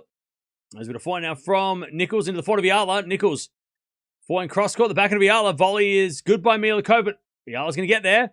Then Nicholls with a pass. Eala with a volley. Nicholls with a forehand. Eala with a backhand goes into the open court for a winner. Great pickup, Eala. That was all Eala. 30-40, breakback point. Tell you what, Eala had to work for that point. Oh, that was a bad shot by Nicholls. She should have gone up the line to Venus. Make Venus work. Because Eala was doing do they not know that Eala is playing much better? They should have gone at Venus for that. All right. Serve again. Break point. Nicholls serves in the backhand of Venus. Up the line to the forehand of Nicholls. Venus. Nope. Eala hits a forehand. Deep into the forehand of Nicholls. And then off the tape from Venus. And then a drop shot. Easy winner by Mihalíková. Deuce, sudden death.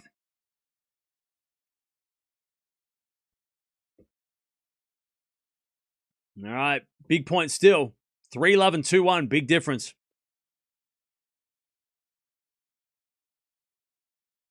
Big difference.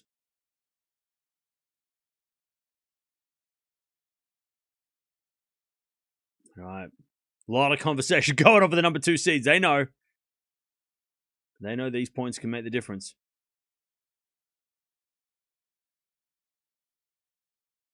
And they're serving to Venus. As Nicholls serves. Oh, a fault. Venus steps into the baseline. Second serve. Is a double fault. Venus intimidation. And it's 2-1. We're back on serve. They couldn't even win the break point. How disappointing is that? Well, they did. They just won the break point. What do you mean?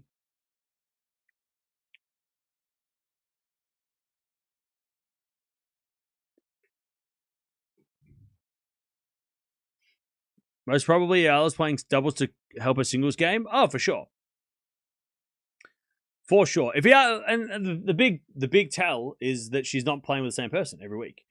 If Eala was going to take doubles seriously, she'd pick a partner and play with them every week. But Eala's had, like I said, like 10 different partners this year in 10 different events, right? And that's because, she's not there to, win the doubles.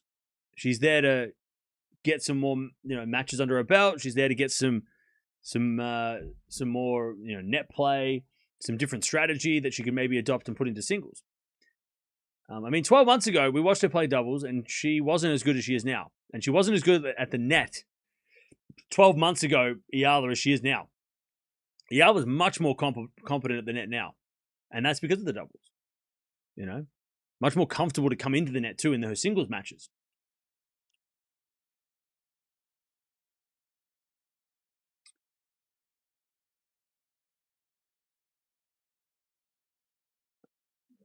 All right. What happened? I just got home. We're on serve in the second.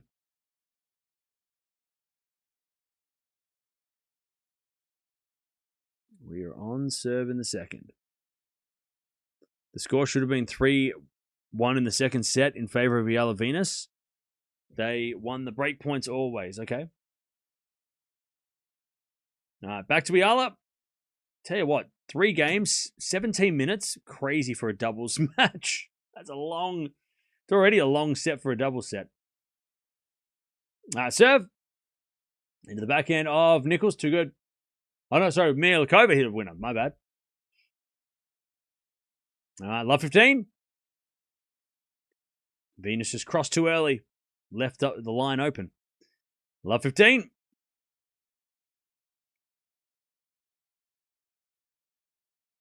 Serve again. Into the backhand is a fault. Second serve.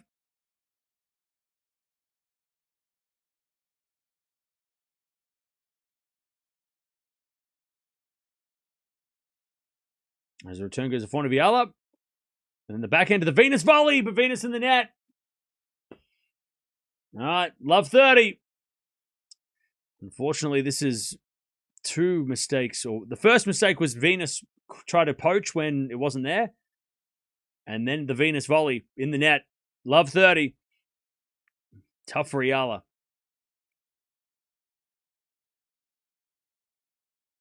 As Eala serves out wide the forehand of Mihalíková. Back into Eala up the line. Great drop volley from Nicholls. Woo. That's just too good. All right, love 40. I'll tell you. I mean, look, Eala almost hit a pass, but even then, you wonder if that was a panic decision because Eala was trying to make something happen. And one of the things that you get told when you're starting to play doubles is avoid the net player. Like, you don't hit it to the player at the net. Unless you get, like, an easy short ball that makes sense. Or if you're volleying.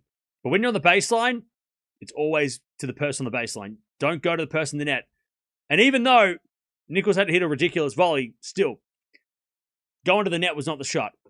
Cross court to the Mihalíková forehand and trying to, set the point up better. But again, the pressure that Eala must be under because of those 2 misses that Venus had, she was just like trying to make something happen. She almost got the winner, but again, just trying to take it into her own hands. 15-40. She serves a fault, second serve.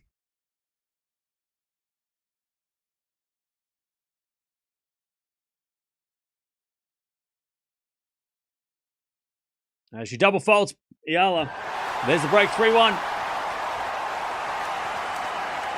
And again, look, you don't want to put blame because it's a team effort.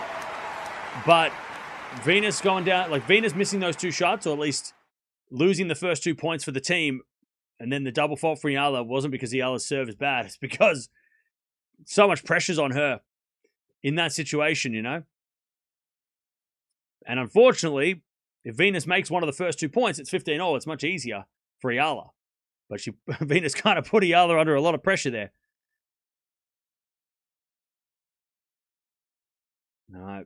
3-1, but Eala's not going to turn around and be like, how'd you miss that? She's not going to talk like that to Venus.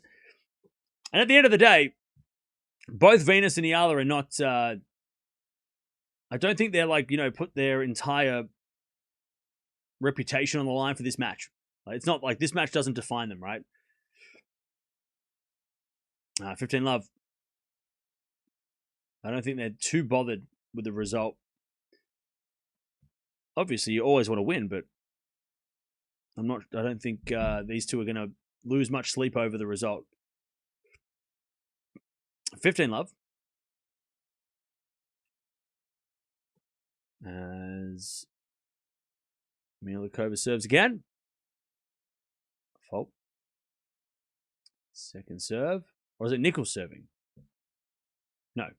Mihalíková serving.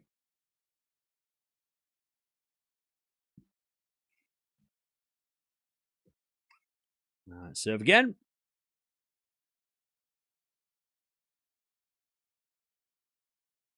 Here's a double fault. Mihalíkova's hitting double faults against Venus a lot.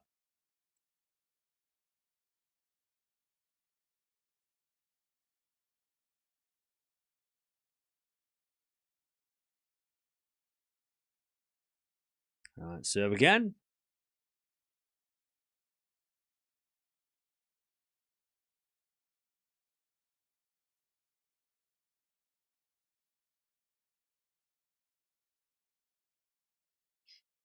All right, serve. Into the front of Eala. Volley is good by Nicholls, and then Venus picks it up, but Nicholls is there with the net. Very easy volley. 30-15. They are not a good team. It's like we talked about this already, right? It's very hard to instantly gel with somebody who you're playing with for the first time, right? But the talent and the skill level of Eala and Venus kind of makes up for the lack of, team chemistry. Because Venus, if Venus gets to stand there and hit the ball, she's dangerous, right? Eala, we know how good she's been on grass on this year, right? It kind of makes up a little bit. Well, it got them through in the first match, right? The lack of doubles experience together, it didn't matter in that first match. It matters, though, when you're playing against one of the better teams. When you're taking on the number 2 seeds, it's like those things matter, right? Especially things that this team just won a doubles title. So even the bond between these two is even stronger and confidence is even higher, right? But that's just the way it is. That's just how it happens. And if Eala plays doubles at Wimbledon with somebody that she's already played with, that'll go a long way.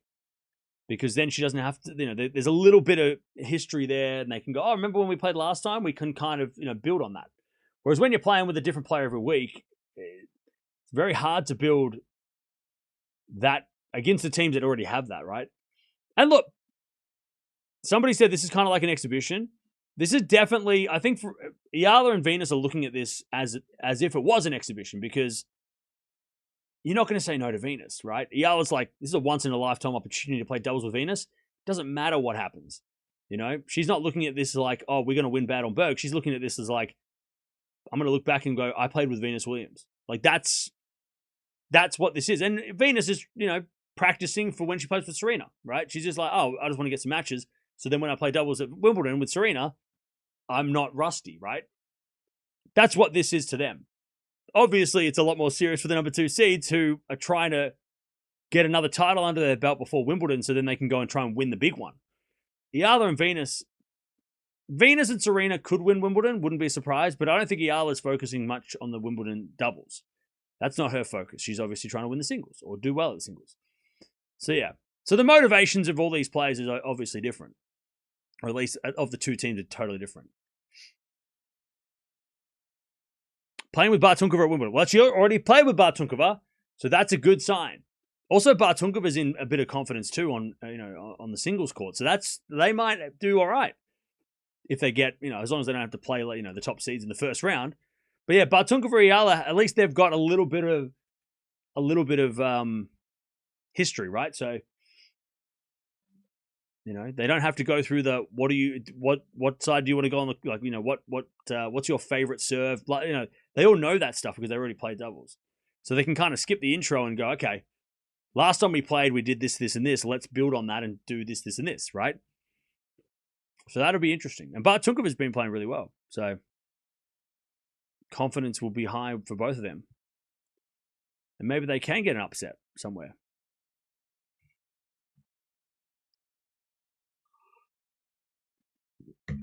All right, 4-1. It's only one break. And doubles is quick. Usually. There's a bit of forehand from Venus on the stretch. Mihalíková into the volley of Eala, and then the easy volley from Nicholls. Just smart play. Just smart positioning. And Eala just, you can tell where Eala's standing. She's trying to hit a right-handed forehand. She was just on the back foot trying to hold her ground. Nicholls too strong. Love 15.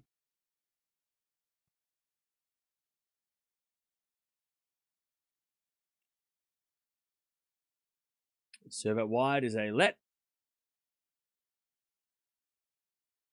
Or was that a foot fault again? No, it was a let. It was a let. It was a let.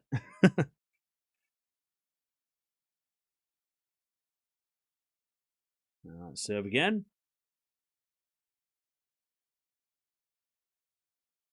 Number 1 seeds are out, right? Yeah. So the winner of this plays number 3 seeds. So the number 2 and 3 seeds are the only 2 seeds left. Number 1 seeds lost first round, I think.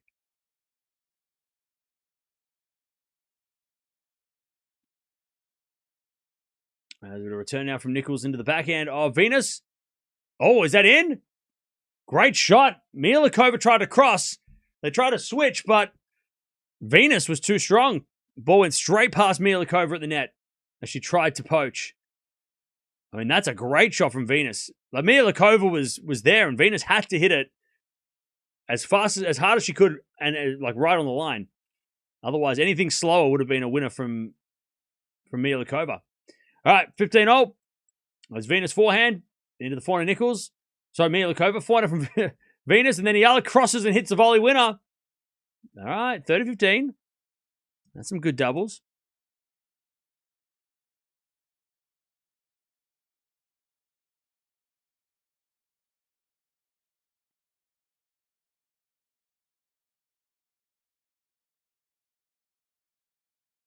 All right, 30-15.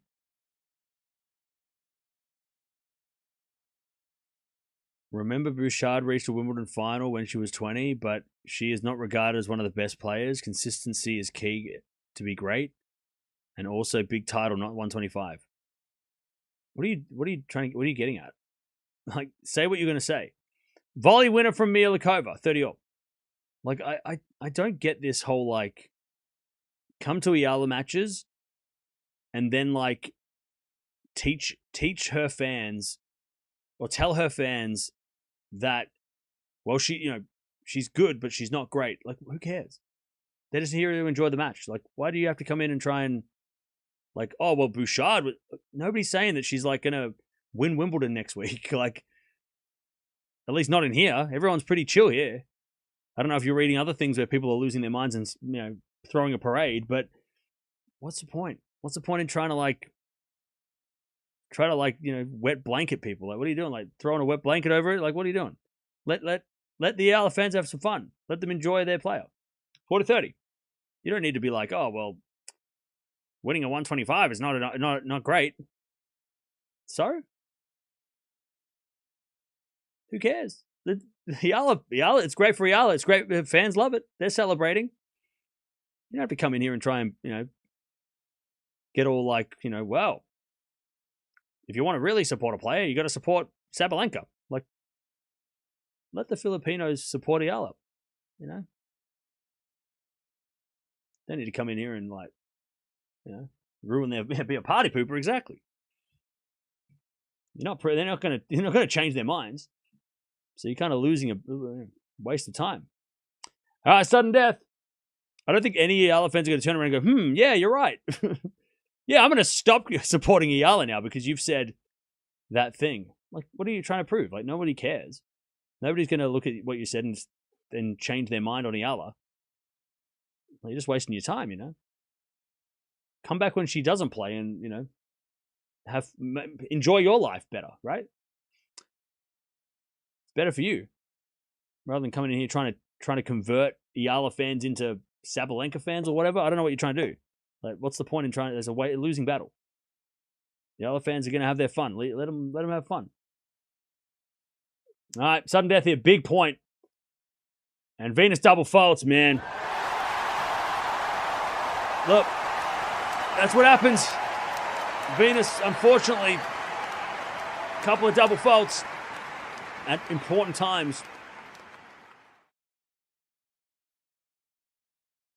And is everything in your field peak? Well, that's it, exactly, right? Yeah, that guy's Mr. Perfect. But again, I just find it a waste of your time. Like, it's not even about like it's not even me trying to stick up for Eala. Like, you don't need me to campaign for her. We've got enough people, who support her. But like, why? What's the point in coming in and trying to prove like that Eala's no good? Like, what's the point? Like, what's the point? Like, what's that going to achieve? Like, it's going to achieve nothing because nobody's going to listen. Filipinos love to watch Alex, not tennis. They don't care about tennis. Yeah, why does that make you mad? Like, why does that matter to you so much? If Alex is not playing, well, yeah, who cares? Like, doesn't matter. Like, why are you taking that so personally? It's so silly. It's a waste of time. By the way, it's my job. One of my jobs. I have many jobs. One of my jobs is to try and get those people, and I think I'm doing that a little bit successfully because we do get a lot of people coming in and watching Coco Gauff and other players that, not just Eala, and they might have come here for Eala, but they stay. Not everybody, but we'll get them eventually. But like, why? What's the point? If you're like so mad that like Filipinos they like Eala, not tennis, you can say that about Sinner fans and Djokovic fans. Like, you really think Djokovic fans are watching? Like, are they watching? Alcaraz because they like Alcaraz too? No, they're just either watching Alcaraz because they want to see, Djokovic's odds go up, or they ignore the other players because they're not following tennis either. They're following their guy. Like you can copy and paste that to every other fan base. Don't let it get like you don't need to be upset. Like why are you wasting your time?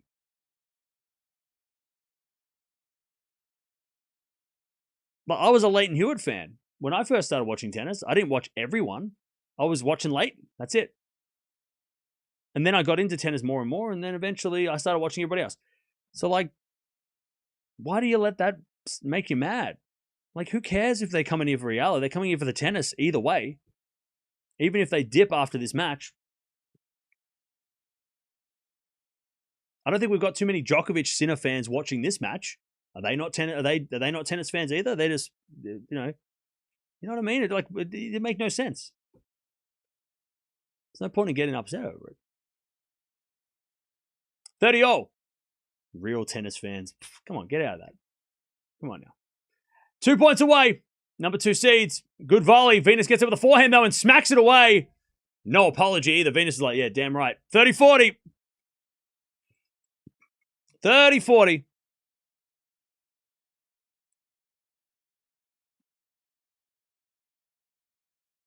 30-40. You know what it kind of feels like? And I don't want to get all religious, but it's kind of like an atheist going into a church.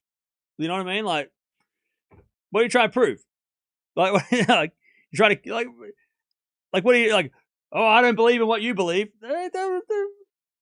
You're in the wrong place. Go back to your fans, right? Go back to your group. Like, you know what I mean? Like, coming in here and being like, oh, well, I'm a real tennis fan, and this is not a real tennis fan play. What are you talking about? Go back to, again, come back when your favorite plays, as that goes out. One of the breaks back, by the way. Like, don't waste your time watching players you don't like. It's such a stupid thing to do. Such a dumb thing to do. Like, there's so many players you could be watching, and you choose the one you don't like. It's crazy. I don't listen to music I don't like. I don't watch TV shows I don't like. If I don't like them, I turn them off and I watch something else. Too short. There's not enough time in the day to waste your time watching players you don't like. And then commenting and trying to ignore and trying to convert them to not like their favorite player. Like, I don't get it. Well, you want the Eala fans to start not liking her? Like, I don't get it. Because that ain't going to happen. They're lifelong Eala fans. They're going to be watching her until the day she retires.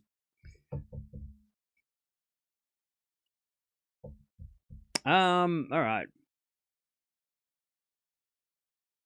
Somebody needs to change for Swiatek to get back to her dominating best, don't you think? I think look, I love Swiatek, but I think part of it is she needs to accept that she probably isn't going to dominate like she did because everybody else is getting better. And if she can accept that, Sabalenka, Raducanu, and even Coco are a lot more dangerous now than they were in 2022 when she dominated. I think that's probably the hard part for Swiatek, right? One of the hardest mentally parts, right? We don't talk about that enough. We talk about how, her game changed because of different coaching and blah, blah. But like coming to terms with the fact that, everybody else has gotten better. I think that's part of what she needs to kind of accept. And she can still win slams in this generation. We know that. She won one last year. But yeah, like kind of accepting that, like, yeah, it's not as easy as it was for her. She was so much better than everybody, and then everybody else like a lot of other players, caught up. Yeah, the field is so strong now, and then you've got like Anisimova, and you've got Andreeva, and Pegula and Svitolina are very dangerous, right? I mean, it's just very hard to. I don't think she'll dominate again. She needs to, but she can still win. Don't need to be dominant to win, right? Sabalenka's been dominant. She's only won one slam in the last, 4 slams? So, like, even Sabalenka, who's dominated as number one, she still hasn't got many slams to show for it, right? I mean, that's probably... I would much rather be in Swiatek's position than Sabalenka's at this point. Because when you're dominating and you're not winning the big trophies, and then because the dominance will end, right? You can't always be... No one dominates forever. As we had a return winner down the middle. Whereas at least with Swiatek, when she was on top, she was cashing in on slams. Sabalenka's like, oh shit, you've only won one slam and you're number one. Like, she's got to win Wimbledon, Sabalenka, and the US to kind of, make that window worth it, Anyway, it's 15-30. There's a volley from Venus, too good. 30-all.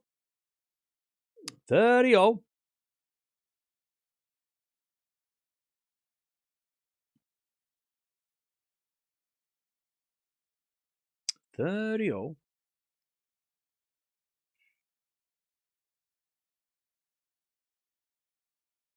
As we get a backhand return into the backhand of Eala for now from Mihalíková, and then Eala goes straight to Nicholls at the net, and Nicholls puts it away. 30-40. She's not as good as elite players until she wins titles. Again, I don't understand. I don't get what are you getting at? What do you want out of this conversation? I don't get it. Are you wanting a reaction from her fans? Like, what are you trying to achieve? As we get a return now to the volley of Venus. Venus puts it away. Still match point, though. Sudden death.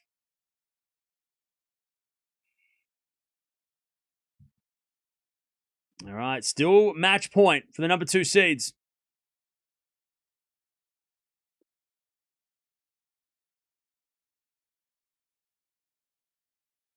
Serve into the forehand of Mihalíková, and then Eala with the backhand. Into the backhand of Mihalíková. Lob's good. Too good. And Mihalíková, Nicholls win. They get it done in straights. Just a big step up from yesterday's match for Venus and Eala. But hey, still good. Great experience for Eala, obviously. But yeah, just too good. Just sharp. That's the difference, right? When you're playing doubles with a doubles, a double against a doubles team, then it's going to do the small things, the fundamentals of doubles correctly more often, right? But still, great experience for Eala. She'll be playing doubles at Wimbledon. Obviously, Venus and Serena are coming back. We're going to watch them for sure. But now Eala can rest her shoulder, because that's what we've been worried about all week. We've been going, what about that bloody shoulder? Now she can not play for at least 4 days. Hopefully, when she gets to Wimbledon, that shoulder won't be strapped. But look, great for Eala to be like, hey, I got to play with Venus Williams. If it never happens again, she will always have that memory. All right, GG's. Now we've got the number 2 and the number 3 seeds taking each other on in the semis. So big Wimbledon, pre-Wimbledon clash in the doubles there too. All right. All right. If you are leaving, by the way, don't forget to sub on the way out. We also got to nearly 700 likes, so appreciate that.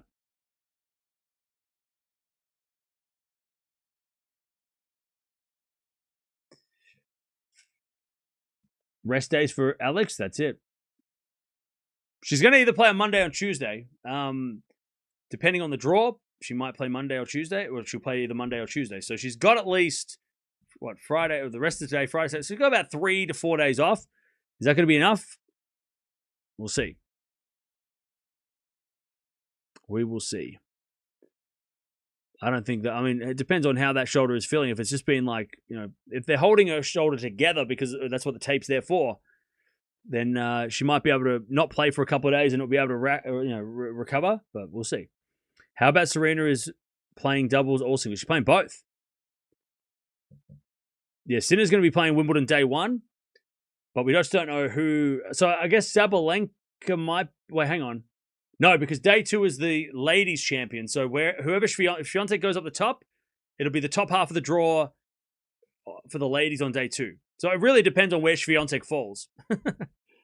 Swiatek is the difference between whether or not the bottom of the top half get day 2.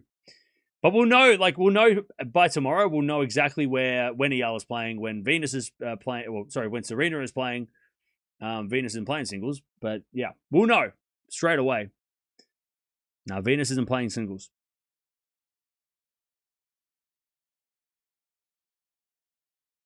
Yeah, Osaka plays Navarro. Yep, that is coming up next. We'll watch that. Wait, no, Osaka's playing Alexandrova, not Navarro. Is that coming up next? Wait, hang on, let me check. Yeah, it is. And then Navarro. All right. Well, we might as well watch that because it's only, 8:30. All right. We'll watch that because Osaka's been playing really well.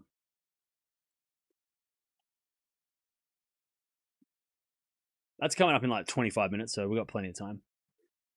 We'll get to that when we get to that.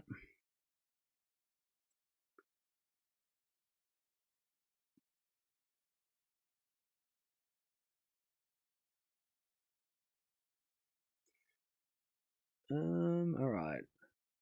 Also, Sonmez and Penko are playing right now, and Penko is kind of crushing it. Is Alex back in the top 100 for doubles? I have no idea. That's a great question. I have no idea.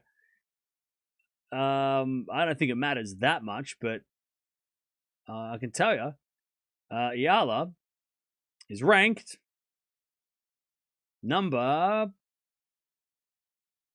No idea. Where's her ranking? Where's Eala in doubles? Venus is 108. Eala's 125. So no, but she went up 26 spots. But no, she's not in the top 100 of doubles yet. Still outside the top 100. Alex won't be successful in doubles because she changed partners every tournament. Yeah, again, why is this affecting you so much? Let it be. The Beatles. Let it be. All right.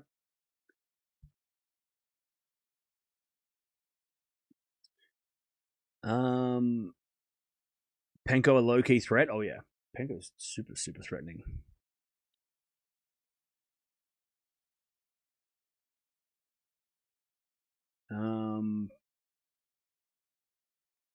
No, I see you later, DJ. Regardless of what people say, you're a tennis guru. Thank you, I guess. How about Serena is playing double? Yeah. Still happy to watch Venus Eala play? Yeah, it was good. It was a good, fun side quest this week. Draw comes out tomorrow.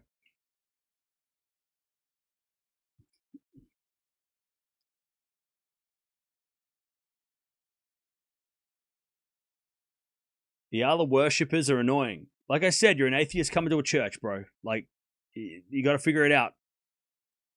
Like, you're not going to come in here and convert Eala fans into non-Eala fans. That's not how... They're not going to go backwards, mate. You're fighting a losing battle. Might as well go back to whatever place you feel more comfortable. Eala worshippers are crazy. Again, you're an atheist coming to a church. Like, bro, you need to relax. Attacking others. No one's attacking anybody, bro. Like, no one is attacking anybody. I don't know what you're reading. You know what's happened? I know what's happened. They've got you. You've got sucked into an algorithm black hole, and you've gone on to maybe another social media platform, and you're like, oh, the Eala fans are so mean. No. You've been botted. You've been got. You're like, oh, all I see is bad things. Eala fans are bad. No. You've been sucked into an algorithmic black hole. The Eala fans are chill. They're here to support her. They don't bash players. You know, you've gone down to the wrong place. You've gone to the wrong place. The Eala fans are definitely. I don't see them bash it. Not here anyway. And we don't allow that shit anyway. Even if somebody came in here and started bashing, we don't allow that shit anyway. But yeah, bro, you've been brainwashed, mate. You got sucked into the wrong rabbit hole, mate. You got to find your way out.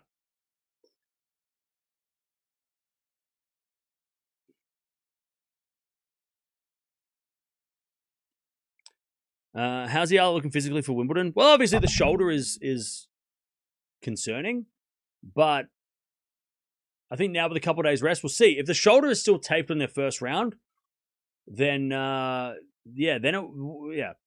be interesting. But for now, it's I think it's still precautionary. Hopefully a couple of days off, though, will give her a chance.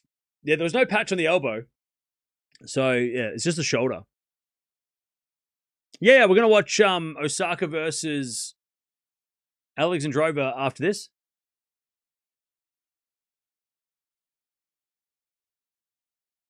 Game's over. Yep.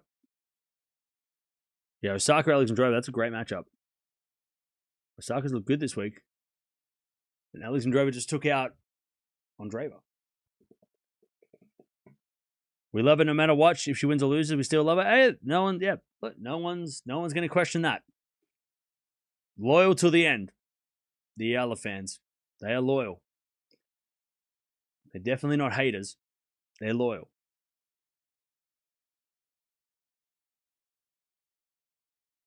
Thanks for defending Eala. I just don't understand why people... It doesn't just happen with Eala, though. It happens with so many players. I just will never understand the mind of somebody who just gets so upset by, other fans enjoying their player.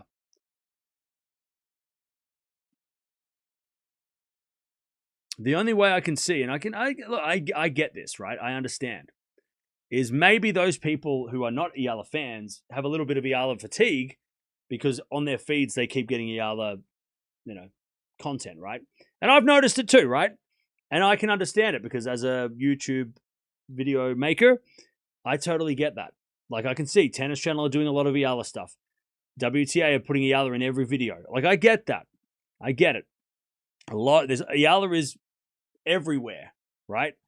But you also got to you got to know why, right? I mean, because they know that there's a lot of people from the Philippines that are getting into tennis, and that if they put Eala in their, questionnaire video, those fans, you guys, are going to watch that, right? So, and I get it. I see it a lot. I'm like, Eala's in this video with Sabalenka. Oh, okay. But that's because Eala's popular. Raducanu's the same, right? Osaka's the same. When she wasn't off the top of the rankings in the recent years, she was the same. They're going to put Serena in videos no matter what. Like that's how it works, right? Social media. They want to, it's about getting people that, so it's about people commenting and, watching those videos, right? That's just the way it is. So I get it if you've got a little bit of Eala fatigue. But there's no point in coming in here and blaming the fans. Like, be like, you should start. Like, they're not going to, what are you doing? Like, Eala fans are not going to, just like coming in and Raducanu fans. Like, people doing the same thing with Raducanu, right? Going, she's not that good. It doesn't matter. They don't care. The fans are going to loyal. Like, leave them alone. Let them have fun. Let them enjoy. Before Eala was Raducanu. Yeah. I mean, any player that has a popularity gets, is going to equally get, as unfortunately, a group of haters too. Or people that don't like them because of, they might not admit it, but because of their popularity, right? Again, why is she getting so much airtime? Like, okay.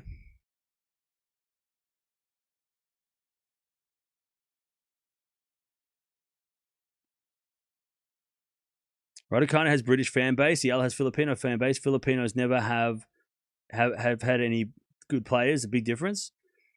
From what I've been doing this a long time. From what I'm looking at, there's a lot of the same copy-paste comments. They just changed the name. And I'm not saying from the same people. Different people have, some people don't like Raducanu, but they like Eala and vice versa, whatever. But, I'm reading a lot of the same things. Same thing happens when Alcaraz hit the scene, right? And Alcaraz started, he wasn't winning everything. People were shitting on him too, right? I mean, it happens with every player that has any sort of following. Like, it's always prove it. Prove your popularity. And it's like, sometimes popularity is it just happens. It's got nothing to do with, winning. Like, I mean, Raducanu won a slam and people still gave it a shit. You know, that's weird. But like, it's just how it is. And yeah, when you got a nation of over 100 million people that have never really had a tennis superstar, at least they have had stars, but not recently. They're going to back her 1,000,000%. They're going to show up all the time, and that's just the way it is. And like I say, chat, if you don't like it, then don't put yourself under that stress of watching her, because there are so many players you can watch that hate watching Eala is a waste of your time. Like, it's such a waste of your time. There is no point in watching a player that you don't like when there's a million other players you could watch that you do like. It just doesn't. It's just so pointless getting angry and getting upset by it, and letting 2 hours of your day, wasting 2 hours of your day by getting mad. That's so dumb. All fans, don't change. Don't you ever change. Maybe just watch more matches, like the next match. So come watch the next match. Keep watching more matches. But yeah, don't change. They won't. Hypocritical, to be honest. How? Eala fans were bashing Raducanu at the Queen's Club stream. I didn't see that at all. I missed that. I saw a lot of the usual faces show up and bash Raducanu, but that's just normal. I didn't see Eala fans doing that. Have much needed rest for Wimbledon. 100%. Because of Eala, I became a tennis fan. I was basketball crazy, and then Eala, and now tennis fan. Exactly. That's what we're trying to. That's why Eala's bringing all these new people to tennis, and my responsibility as a tennis promoter is to get you guys into this sport as heavily as I am, which is maybe a little unhealthy. So, Penko serving the first set, by the way. What advice would you give Eala fans to give her the best chance of getting far at Wimbledon, because besides watching here? I have no idea what that question means. What was that question? That made no sense. What advice would I give Eala fans to give her the best chance at Wimbledon? My advice isn't going to give her any better chance or worse chance. What I say here is not going to help or hurt her because she's not listening, right? And if I tell her fans, I don't think she's going to find, like, there's nothing that I could say that's going to give Eala a better chance because she's not listening to me. I don't think she is. So I don't really understand that question. What are you trying to say? I don't get what that didn't. That maybe I'm an idiot. I didn't understand that.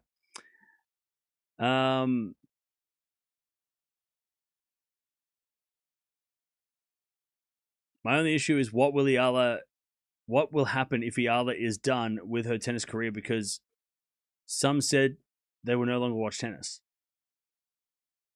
Well, hopefully that's not true. And she has, like, hopefully it hooks people in. When she's playing, they'll watch.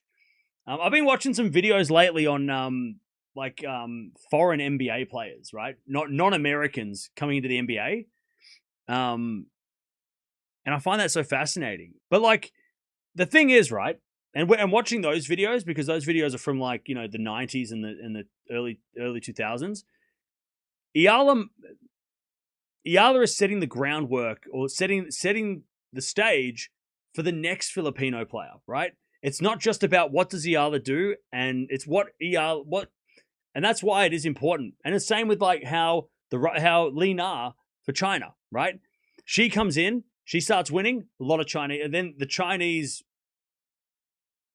whole country of China decides, we should invest in tennis more because we've got a champion, and then it gives programs for young people. They can come into tennis now, and now we've got a lot of Chinese players, right? Same with the Russians, it builds for the future. So whatever Eala does in her career now or whenever, it's not really the point that if Eala doesn't win a Grand Slam, or it's what she leaves behind, the next generation of Filipino tennis players, right? She's showing that it's possible. Now, Cecil Mehmet, did it back in the 90s and early 2000s, but he was American, and then he went to Philippines, or he played for Philippines, represented them. So a little bit different for somebody that's like homegrown, like Eala is, right? So, but still, it's not only about what Eala does, right? Because she's going to inspire a generation of players to play. She'll play for, let's say 10 years minimum, right? Hopefully. And during that time, she's going to inspire a lot of people to play, pick up rackets, play tennis. It's going to get, and we've already seen it already, is going to get the Philippines, sports ministers, whatever it is in the Philippines, it's going to get them to see that, tennis is kind of getting popular. We should probably invest in courts. We should invest in tournaments. They've got a tournament, right? Now they've got a tournament. Like, there's so much that goes into that, So that's what Eala's doing without winning slams. She doesn't need to win slams to have that stuff happen, right? And then what she leaves behind is what the next generation, and maybe she doesn't win a slam, but the next person from the Philippines does, because she laid the path to follow, right?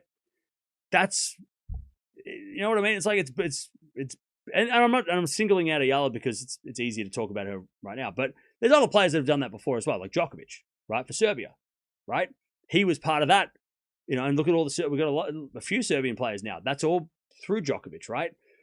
Like I said, Lina, even like the Russian players of the late 90s, Safins and the Kafelnikovs, right? They set the precedent for now what the Russians are, and we've got a lot of Russian players, right? But they, back when the Russian players started to pop off in the late 90s, the Sharapovas of the world, right?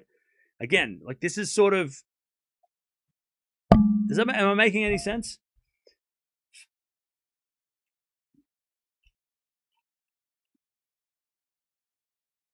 So yeah, you might think that the Eala fans are going to disappear after Eala retires, but one, there's a long way to go, right? She's only 22 or 21, so she's going to be around for a while. Plus, who's to say that, like, there's not a 15-year-old right now who's also playing tennis, but then will get an opportunity because of Eala, through Eala, right? Maybe not through her, like, exactly, like, she doesn't, but maybe there's a Filipino player that's like, 13 right now, and then, a couple of years' time, they get a wild card into a Filipino event, they pop off, and then you've got a couple of players, right? Like, that's where this stuff could filter back down and get more players into it. And then again, the Philippines invest in more tennis courts, they invest in more tennis facilities, more tennis players come out of that, ideally, right? Anyways, it is fun to watch. I think it's that stuff is so much more interesting than just the sport for me, because from an Australian point of view, we don't have that kind of stuff as easy. Like, we have struggled with that stuff in recent times, to have like a pipeline to the tour. Like, we don't really have that now. Might be because we have a lot of different sports that you can have options as a kid. Like the Philippines, it might be not as many options to play. Like, there might be only a couple of sports competing for kids, attention. But in Australia, we've got, like, any sport you want to play. There's a million sports. You can play golf, basketball, bloody whatever you want. Maybe the Philippines, it's like you've only got a couple options. Maybe that's why there's more likely a chance of getting out of that. But yeah, I don't know. It's just interesting. It's why it fascinates me with the Italians and how their tennis has popped off recently. And like, how does that happen? Still trying to figure it out. I have to do an investigation. Anyways, we're going to watch Osaka take on Alexandra Eala. Speaking of somebody who's, changed the game in Japan, that's Osaka. She has come out and she has been the best, without doing any research, best Japanese player to ever exist. And she has created a lot of inspiration for Japanese players to go, for the future. But anyways, number 2 seeds win. They take it out in straights. Venus Eala, they're going to go to Wimbledon and play doubles. Eala's obviously going to play singles as well. But let's have a look at what Osaka's going to do against Alexandra. Very interesting match, this one.